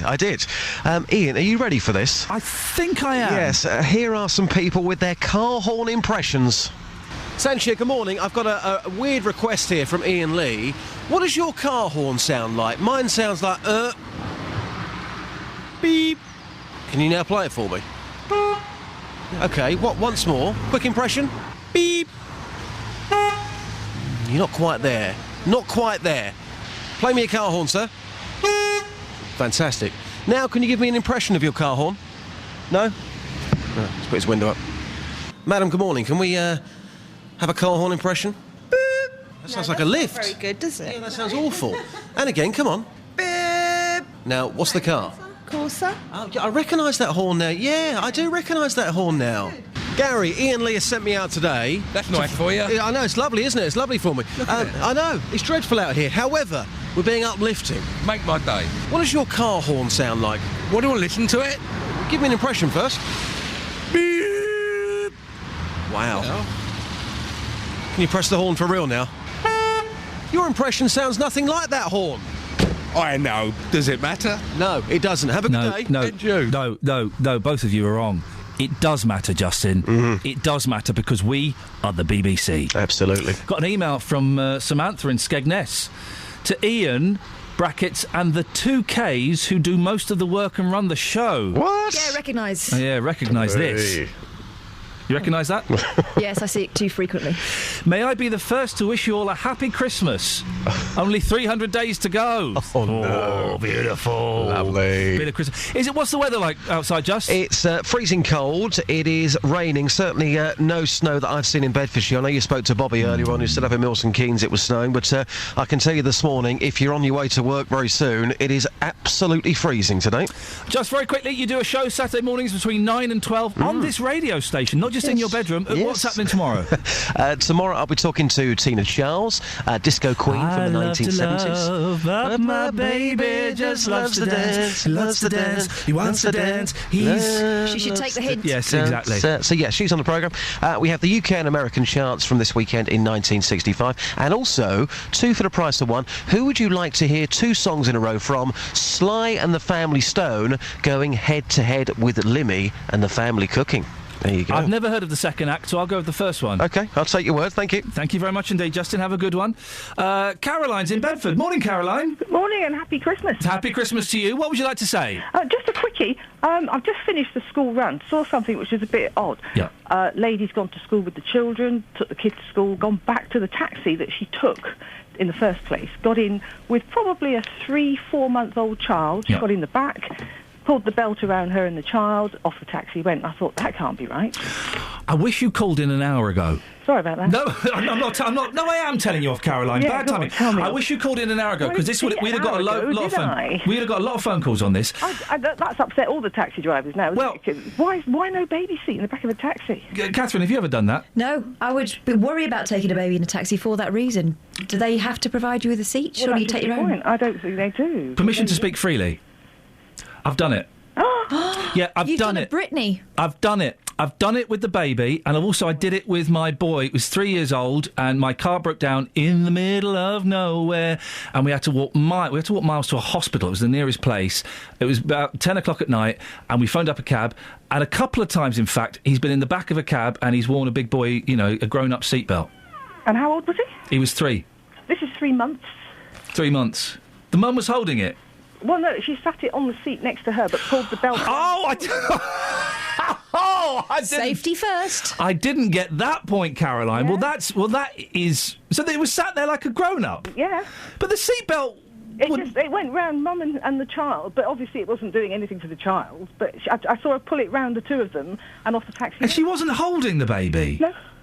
Oh, well, that's nuts, because if that car breaks suddenly, that baby's gone flying. Well, she had her arm round its shoulder. Oh, that's all all right, that's going to do much good. Anyway, there you go. There's a topic for you for another day. Oh, yeah, but Monday. We've got. You're back on Monday. We'll pretend we didn't know. That's right. We'll do that. Can you do that, Caroline? I'll pretend it never happened. Excellent stuff. Have a lovely weekend. Bit earlier next time. Yeah.